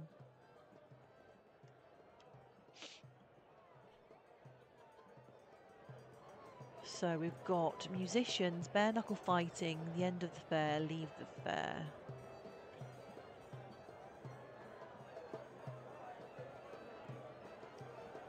Let's have a look at the bare knuckle fighting. You cross the fairground to a wrestling ring. A ruffian inside is announcing the current challenge. People of Kar, are you ready for a fight? In the white corner, we have our challenger, Anvar the Barbarian. The crowd cheers and whoops. Anvar is about half as tall as you again, with sheets of muscle on his arms and legs, but he is probably lighter than an ogre, which will mean he has less momentum. And in the black corner, the brawling champion of Kar, the one they call Skull Splitter, the ogre Kagao of Dadulay. The ogre looks as thick as any ogre you might meet, but he is made of solid muscle, his arms and legs like twisted bark of trees. Challenger, are you ready? Demands the ruffian. Anvar nods and beats his chest. What do you mean, who is Mario? You only know Red Luigi. Go Skull Splitter. Does he always win? If you place a bet? You find a wager man by looking for his enormous hat, to which odds and returns are pinned on bits of cloth. Feeling lucky, are ya? He chuckles with evident glee. His palms are sweating, and you notice he carries flick blades inside his sleeves. Place your money on me. What are the odds? 3 to 1 on the challenger, he says. 1 to 3 on the champion.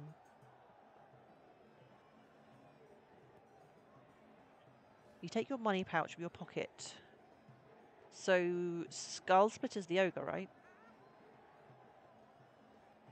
I can't remember what it is. I can't even scroll back up, can I? I can. The ogre looks at the ogre.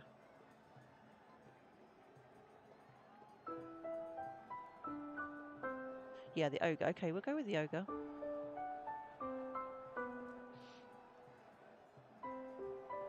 Are you thinking I'm going to be losing my money, Mytho? I bet on the ogre, you tell him. A wise choice, the bookie agrees. The ogre always wins. Maximum bet is 9 gold pieces. Just going to go with 3, because I don't want to lose everything. You hand over 3 gold pieces, and the bookkeeper makes a mark on his hat for the bet. Meanwhile, in the ring, the fight has begun. The barbarian in the white corner growls and beats his chest.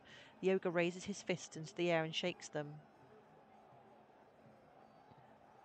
Cast a spell? What kind of spell can we cast for this?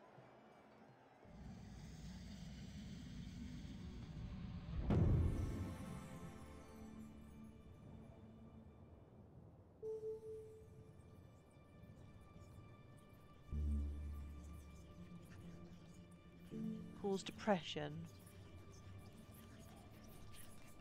Who are we going to cast it on, though? You ready the spell, cast it on the ogre and enchant the barbarian. We're all losing our money anyway by incompetent governments and inflation. Yes, you're quite right, Mytho. Let's enchant the barbarian.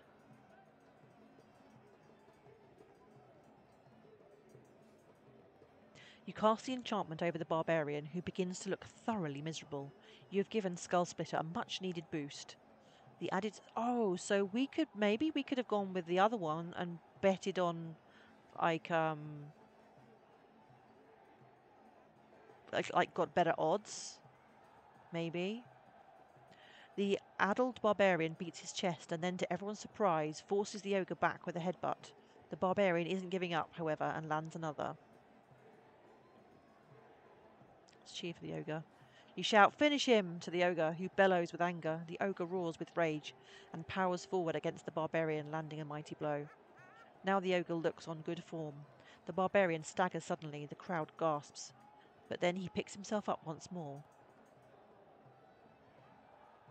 You hang back and watch. The ogre's lip has a split and is bleeding. Anvar roars and then, quite suddenly, drives the ogre away. You holler at the ogre, but it's not clear that it does any good. Growling and muttering, the ogre thunders into the barbarian, cracking his skull. The crowd is confident the creature is sure to win this. You yell, "Don't spare the elbow!" to the ogre, who roars back. Finally, it's all over. With a single blow, Skull Splitter the ogre throws Anvar the barbarian clear of the ring. The crowd go wild. You find the bookkeeper to collect your winnings.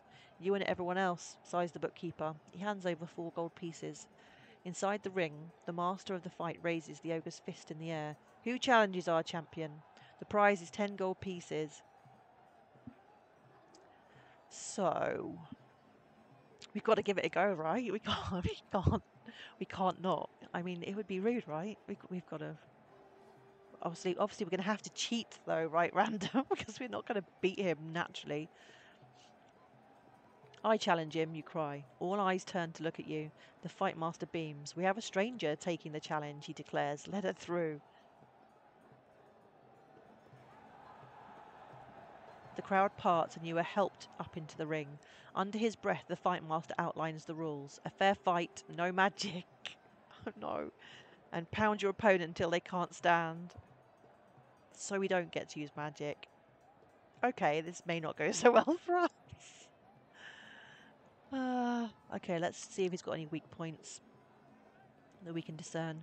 You risk a glance at your opponent. He is a hulking brute, like all ogres, a creature who could almost be made out of stone. In the black corner, then, the ruffian announces, is Skull Splitter. In the white corner, the ruffian turns to you and hisses, what should I call you? The Analander, you declare, shouting it to the crowd, so the crowd can hear.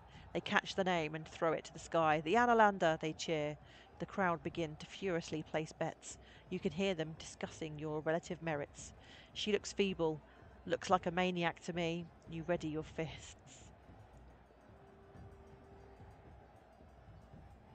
I'm guessing he's going to go in with like a hard hit at the beginning. I don't know. I don't really know how you tell. So it's block. Yeah.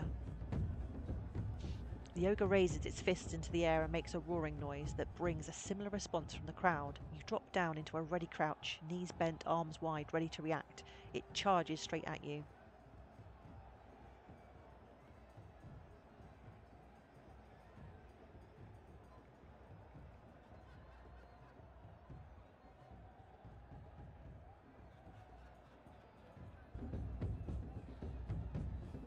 Readying a forceful blow, you hurtle forwards. The ogre blocks your blow. It steps backwards across the ring, putting space between you.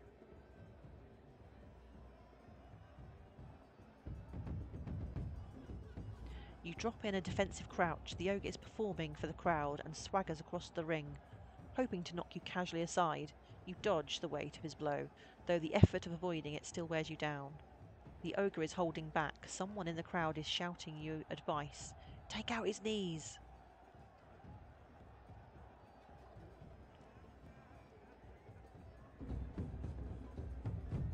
Preparing a heavy swing, you charge for your opponent. The ogre turns away as though not seeing the blow will stop it landing.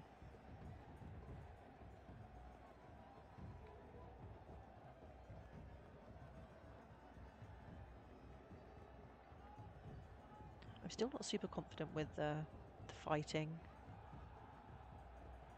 I don't know, go for ooh, that wasn't good. You try a heavy punch, but its attack is strong and devastating. You are thrown to the floor. The crowd gasps and cheers. You're still supporting Skull Splitter? No, you can't. Okay, we better block. We need to get our attack power back up. You drop back defensively. Your suspicion is well founded. A moment later, the ogre charges forwards with all his body weight. It knocks you back a short way.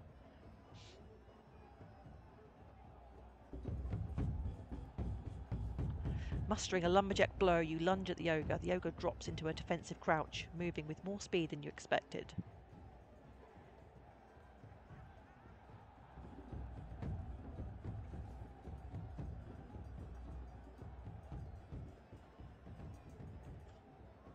Right, the ogre is briefly distracted by scratching.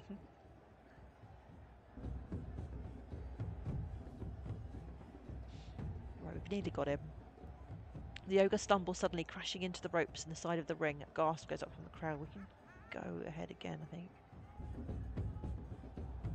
You strike again, preparing a heavy blow. You charge for your opponent. The ogre deflects your fists. You drop into a... I'm going to get like a shameful thing again, aren't I? Because I've lost so much stamina. You drop into a defensive crouch. The ogre pounds at you with heavy fists, but you dodge the force of the blow.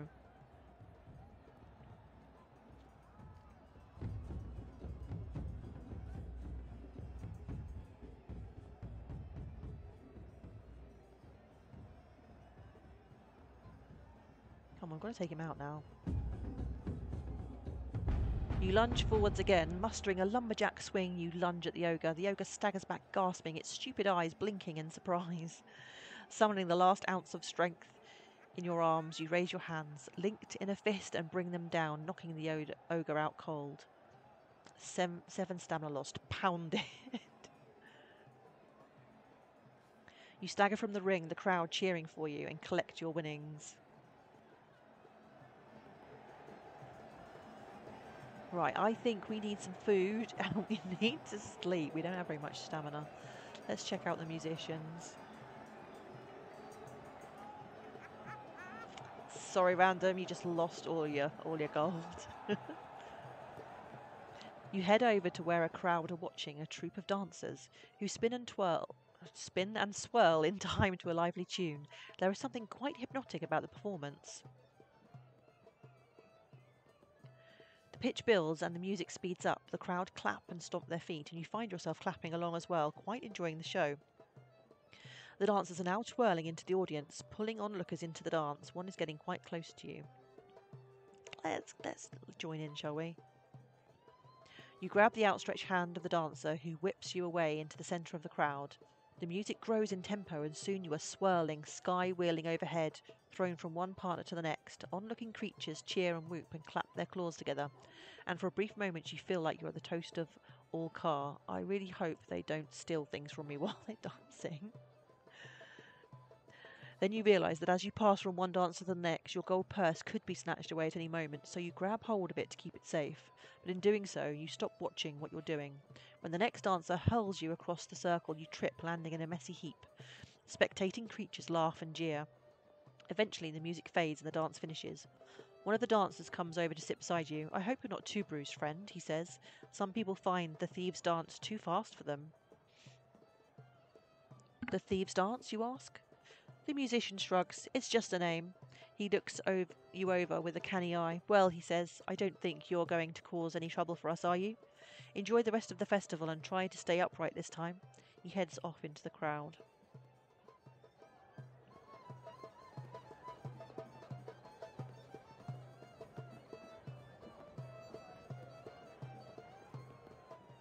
You push your way through the crowd, following the road uphill. The party is getting wilder, and you would do well to be away from here before things get out of hand. At the far edge of the fair, the litter has left a tide mark on the grass. There is one last small tent here, probably a ticket booth that has simply been ignored by the crowds of car.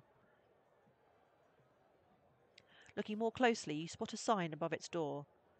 Cabinet of Fortune, try your luck, a prize for all. Let's go and have a look. Ahead, the road continues through empty fields and patches of rubble-strewn wasteland, but it climbs, so you must be heading for the centre of Car. Steam rises from a large building beside a fork in the road.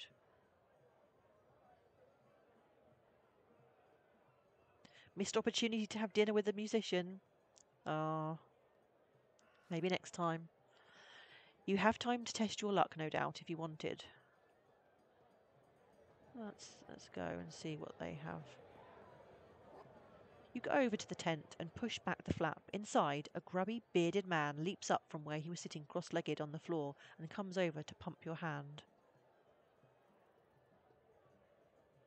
Welcome, welcome, my friend, he exclaims, somewhat over-enthusiastically. And let's see what prize you can win today. You must know this. There are no losers at Honest Hannah's Cabinet of Fortune.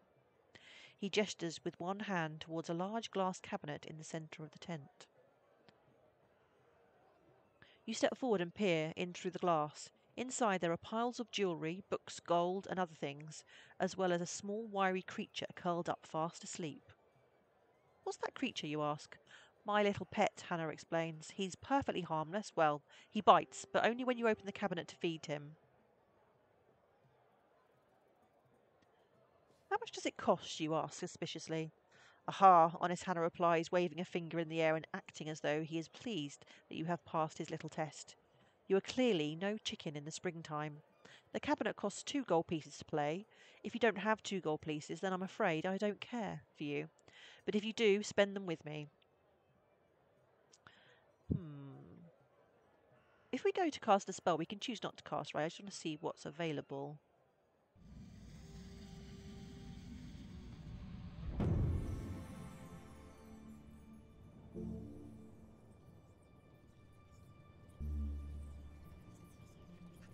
Resurrect the dead. Okay, not that one.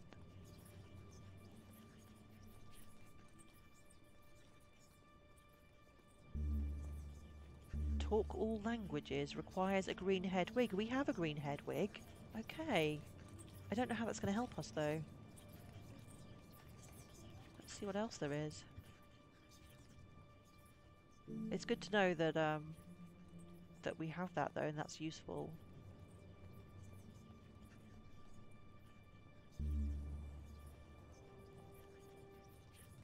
Read minds. We don't have the skull cap.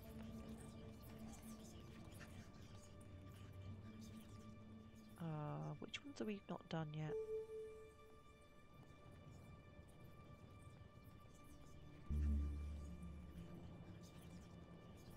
Protect from magic. We don't even know what the game is.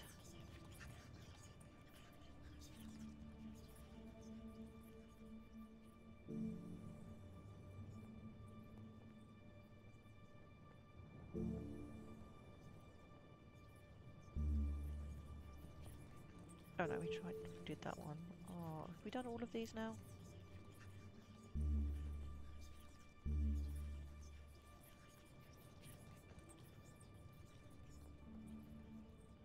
Let's pay him and see what happens. It's Kaplunk. You pay 2 gold pieces, and Hannah goes over the cabinet and presses a small button on the side. It seems to operate a cantilevered spike which pokes the creature. That's so mean. Who squeals, jumps from its perch, and begins fluttering around inside the cage. In the case. The creature keeps flapping around inside. Eventually, the creature selects something from the prize pool, which it drops into a chute. It's like group and grab thingy that you get at the fairground, right? You open the flap and remove a small leather pouch. You open it and it seems to be empty. But a moment later, you find you are scratching your neck behind your ears, up your arms. Fleas, Hannah remarks. I'll have the pouch back, though, if you don't mind. He snatches it from you while staying well back. You scratch your armpit in reply and nod to Hannah, who laughs a little too loudly.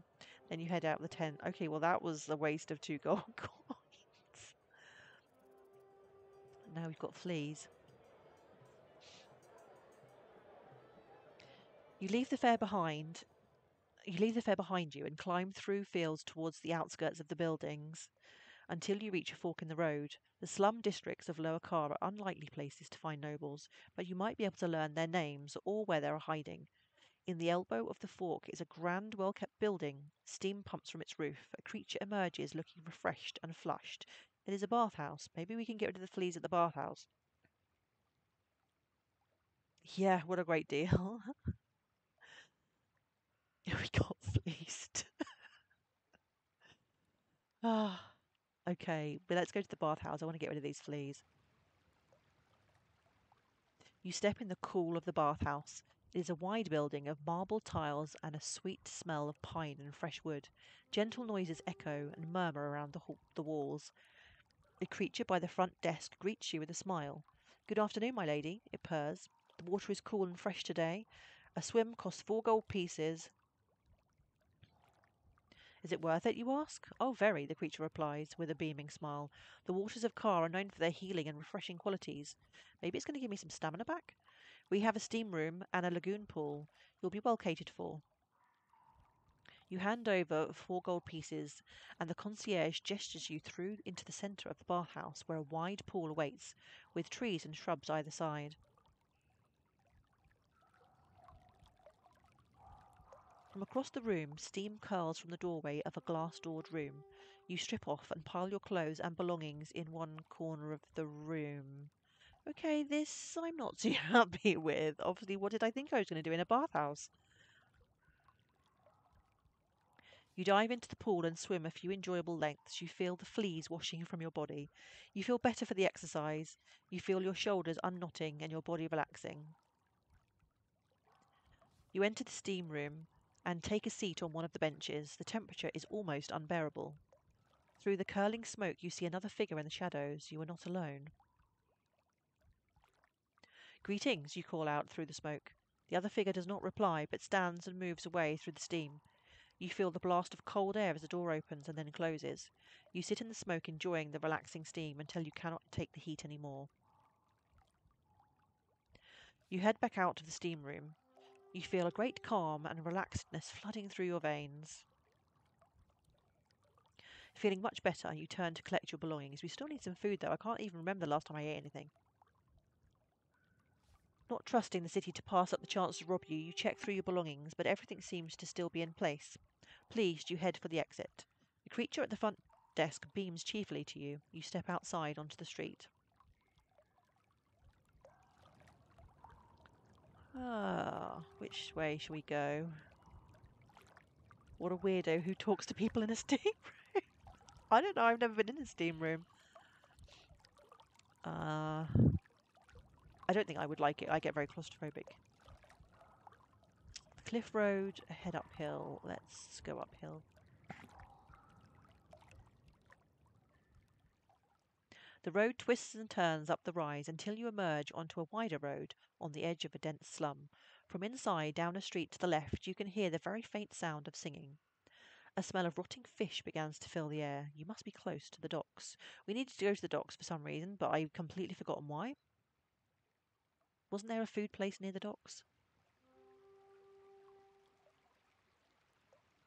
Or was this where the assassin told us to meet him? I can't remember.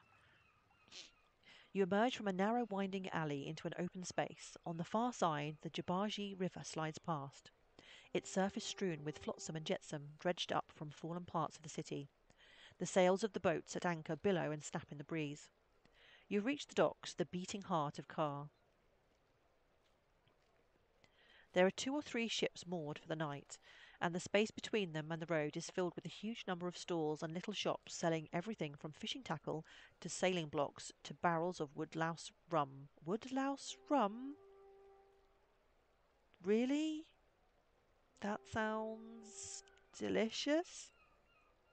This must be a thriving marketplace during the day. With night approaching, it is a maze of booths and cloth. A single bridge crosses the river here, operated with ropes to let the tall ships through. Right now the bridge is up to allow ships to sail through undisturbed. If you've forgotten something, check your clues. Oh, I didn't think about that.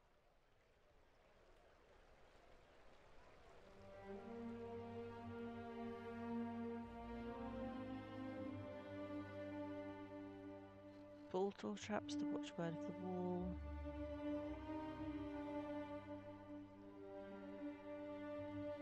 I don't know if it was anything to do with the clues. I just remember we needed to go there. Either somebody said we could get food here, or that was where we meant to meet the assassin. I can't remember which.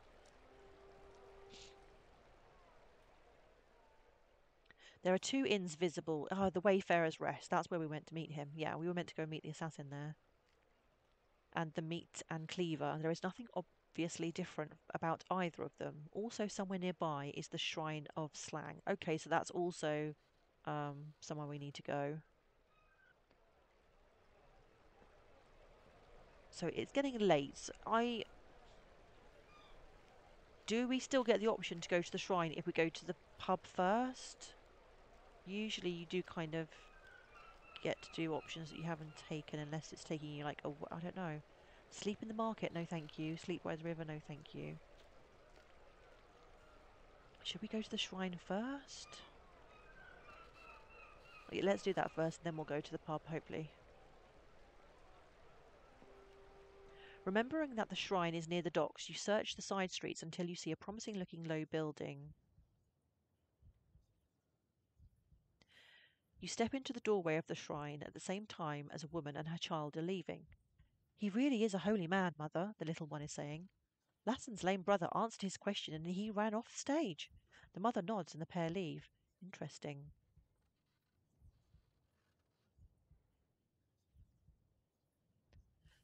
The shrine is an old stone building, garishly decorated with hanging cloths and thick candles that fill the air with the smell of grease and tar. At the far end of a low platform stands a hooded figure in a white robe who is talking to the assembled crowd. Does anyone else wish to take the test of Slang, the god of malice? Calls the priest out. A murmur goes around the crowd. People are nervous but excited. Oh, I didn't mean to press that one. The crowd is a mixture of young and old women and men.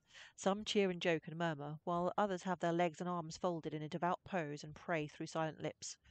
How many are spectators and how many are followers of Slang, you cannot tell. Anyone who can answer a question will be granted their wish, the priest continues. Ask someone about the challenge. You nudge someone next to you. What is this challenge, you ask? It is the test of Slang, the woman replies in a whisper.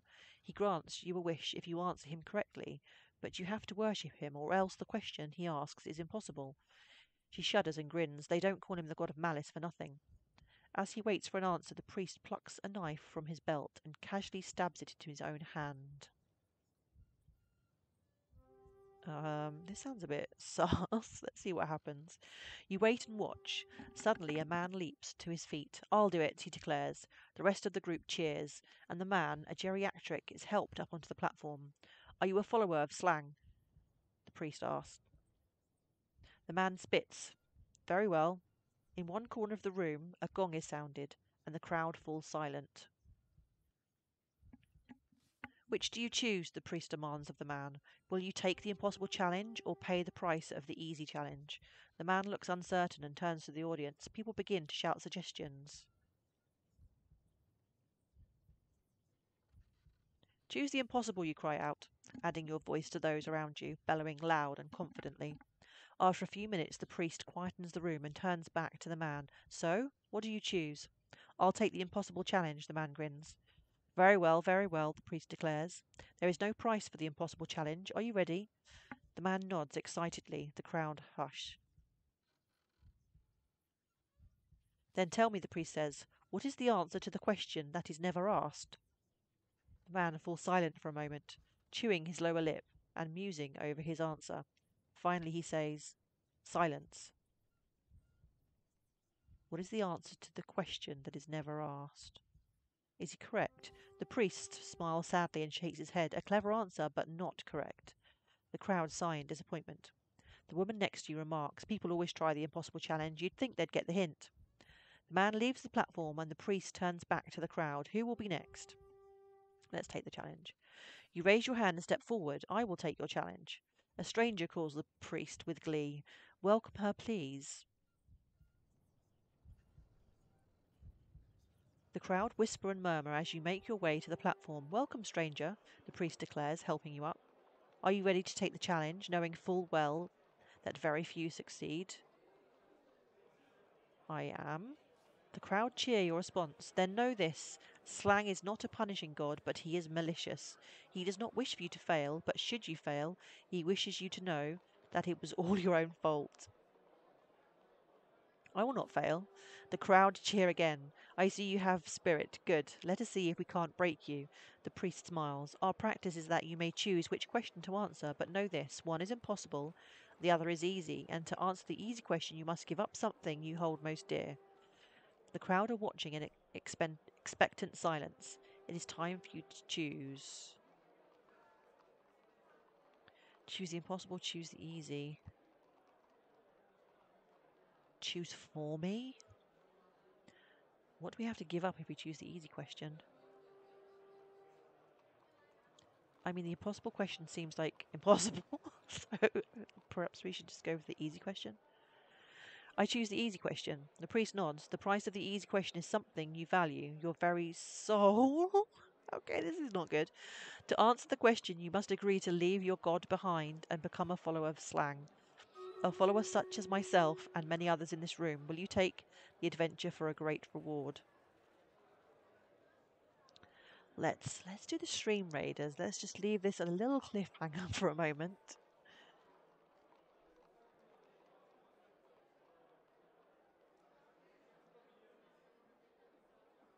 Okay.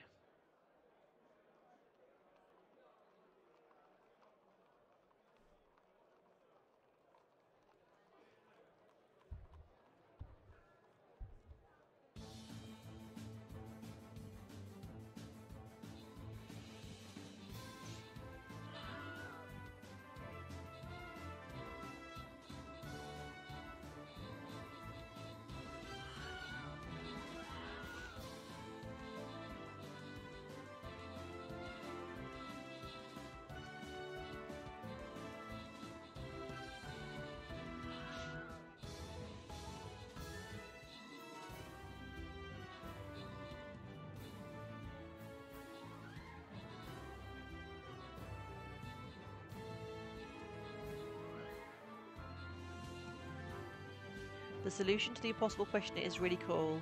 On a future playthrough, I should try to figure it out.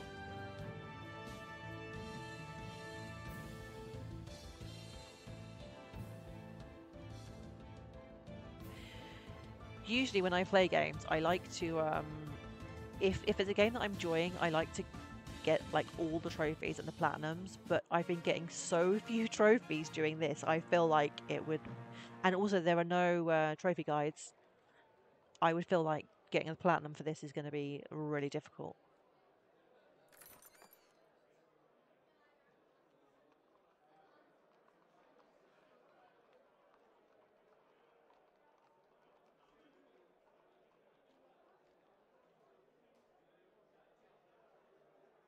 Right, I'm actually not going to start another stream raid because it's nearly time for me to finish. I also have FC events on later.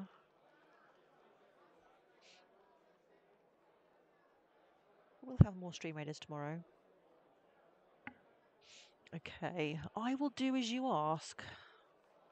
Brothers and sisters, the priest declares with booming enthusiasm, we have a new convert to the god of malice. Placing a hand on your forehead, he begins an incantation.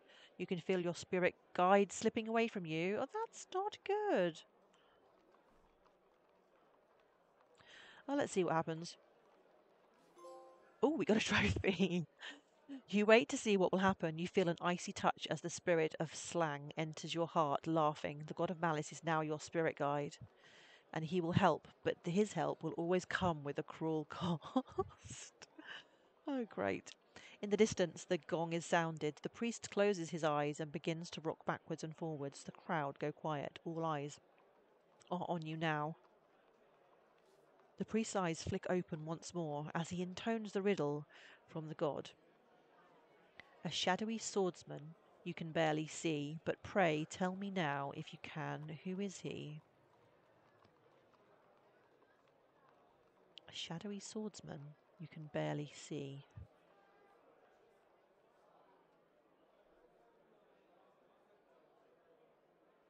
There's not really... This doesn't feel any easier than the hard question. I guess we're going to pray for guidance. You close your eyes and lift a prayer to Slang. You hear his chuckling and feel a sudden weakness in your sword arm. He has sapped your strength, but you feel some clarity of mind as well. Okay, so he's like lessened the odds. Something starting with F, something starting with V. Right, let's just have a look and see if there's anything in the clues, because I don't know what we need to do here.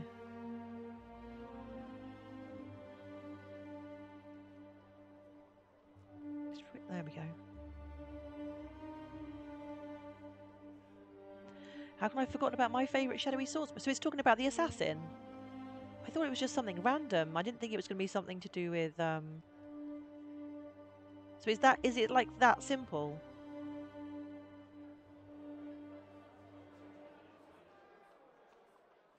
His name begins with F, right? Flanker. There is a moment's pause as the priest screws up his eyes. His eyes flick open once more. That is correct, he announces. The crowd cheer. They clearly enjoy seeing Slang defeated. Very well, the priest continues, turning to you. You may have one wish. What do you want? I want to be rich beyond my imagination. Tell me the spell for the North Gate. Can Carr be saved? I wish to be stronger than anyone ever. Oh my goodness. See, all of these could be helpful, right? I guess we'd better stick to the mission. Tell me the spell for the North Gate. The priest closes his eyes and summons his god. I cannot tell you the spell in its entirety, he intones. But Mulas, the second noble, was a follower of slang, and the line he knew was, I bid you portals open wide. The spell lines you have found are listed in the keys selection of your inventory. You thank him. The crowd reach out to touch your tunic as you make your way to the door. Clearly not many survive the challenge of slang.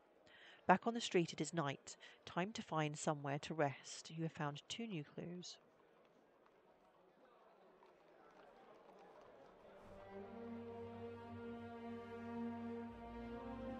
Should have picked strength or money, I don't know. Second noble Mulas. Lord Mulas is the second noble of Car. Okay. Where was the other extra clue? That was the only one lit up. I don't know.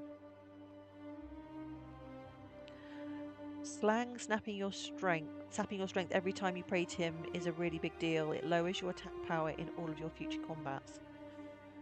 Is there no like future choice for me to renounce slang and choose another god?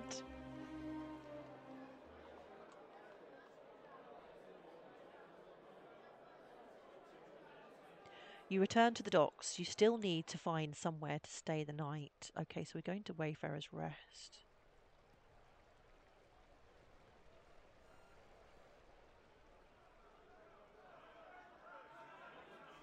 You make your way inside the Wayfarer's Rest. It is a lively and bustling place.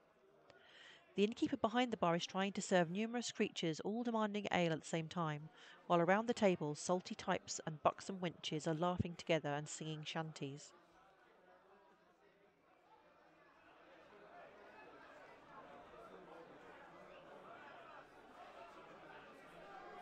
You take a seat between a swarthy sailor with an eye patch and a swarthy woman who also wears an eye patch. You greet the sailor and the woman. You're a salty doig. What the hell? The man remarks. What you say, Yeka? Okay, I have no idea what this dialect is or how it should be pronounced. The woman, oh, her name's Eka. The woman Eka laughs a deep throaty laugh. Not salty but stray, she brays. I'm from Arnaland, you tell them. You're looking to sign on? That it? Looking to sign on? What the? No. No, you reply. I'm just passing through. Ah, he nods, then drinks a gulp of beer and rubs his stomach as though it pains him. I got that too. Loisen, the sailor murmurs. Doyoi ploy swoin designs. Do you something with designs? What the hell is going on here? It's not a southerner accent.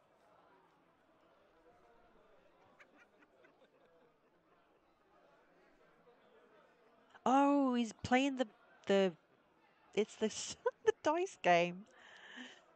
Yeah, I'm not in the mood. I do, but not tonight. I can't deal with your dialect. I do, you reply, but not tonight. I need to rest. The sailor shrugs. I will, as you lack. It's a sailor accent, clearly. Do all sailors have the same accent, really? Do you mean like a pirate accent? You get to your feet. Don't go far, murmurs the woman with the eye patch smiling. Your eyes roam around the busy room and light on a shadowy figure in one corner, flanker. You go over and sit by the assassin. There you are again, he declares with pleasure. He seems more relaxed than earlier. Perhaps he's completed whatever mission he has here to perform. But tell me, friend, he murmurs, do you play dice? I don't have much time left. We've got like 5 minutes. Don't think we have time for Spindlestones. I don't have time for games, you reply. A pity, Flanker replies. I was relishing the chance to best you at this one. I'll save you from another loss. Flanker slaps the table. I see you have lost none of your overconfidence.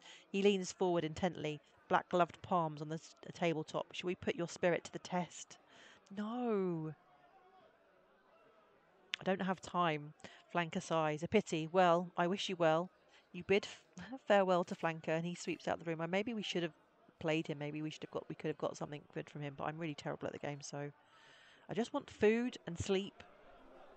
I guess we need to go to the bar then. You fight your way through the creatures to the bar. With a thump on the bar top, you catch the innkeeper's attention. Greetings, you say. Nice place you have here. The innkeeper nods at you. He is clearly impressed by your dress and fearsome aspect.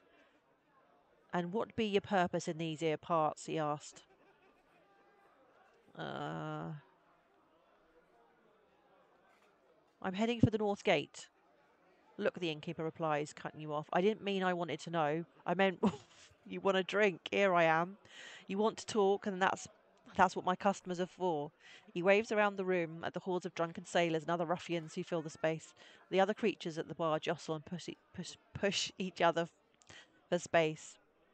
Let's get some food. Can you feed me in this hellhole, you ask? The innkeeper nods. Aye, to the gills for 6 gold pieces, hearty as you like. Okay. Can we not buy rations, though? You hand over 6 gold pieces and the innkeeper nods. Get yourself a table and we'll bring it out when it's ready, he says. A ruffian knocks over a dwarf's mug of ale. The fight that breaks out is short, sharp, and ends with the heel of an axe breaking the ruffian's nose. A great cheer goes up and the innkeeper replaces the ale free of charge.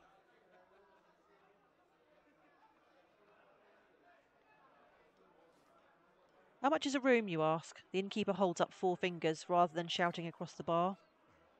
Okay, we'll have a room. You hand over 4 gold pieces. For a moment, the attention of every other creature at the bar is distracted by the shine. The shine? Then the innkeeper slips the coins into his belt and conversation resumes. He jerks a thumb to the staircase in one corner. Go up whenever you like. You push your way back out of the crowd at the bar. When the yard's arms high, that's when I'm known. When the yard's arms high, that's when I know I'm dry, sings another tight sailor from one corner.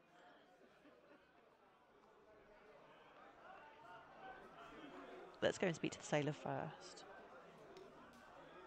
You return to the sailor's table. One of the serving boys comes over to the table with a large plate of undefinable steaming grub. There you go, and it's refills if you be needing it, he says. You snatch the plate from him and shoveling the food into your mouth. It is warm and deeply comforting and gently spiced. You stand, steady as she blows. Steady as she blows, the sailor advises. Let's go get some sleep. You head up the stairs to the room above the inn. The room is small but clean. You lie down on the bed, tired from your day of walking through the busy city. Okay, we're back to full stamina now. Then it is time to sleep. You close your eyes, and the noise from downstairs does not trouble you for long. Your dreams are cluttered and crazy. Red-eyed beings loom at you. You seem to be walking forward, traps springing at your feet. Face after face laughs as you ask about the spells. 4, says one. There are 11 spells, 13, 49. Music builds around you, and you are spinning faster and faster in smaller circles. And somewhere beneath your feet you hear a man crackling with laughter, and the crown is on his head, beyond your reach. Right, I think I'm going to finish off there. As I've got, I have to go play some Final Fantasy XIV with my free company in a little bit. So thanks everyone for stopping by, and I don't know, let me just check and see if any of my friends are streaming. Maybe we could do a raid.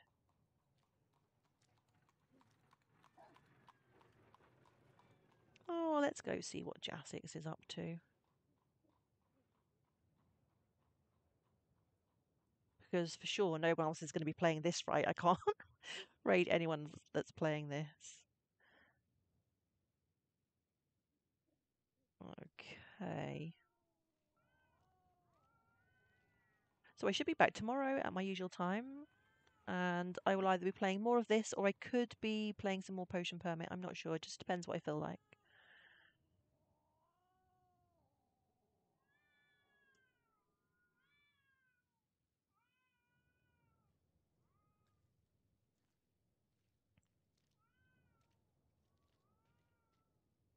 Okay, so hopefully I'll see you all again tomorrow. If you do stay for the raid, you will get extra channel points that you can spend on whatever you fancy. So hopefully, Pokemon permit, you tell me where to buy it and I'll get it. So hopefully I'll see you guys all tomorrow. Take care now. Bye bye.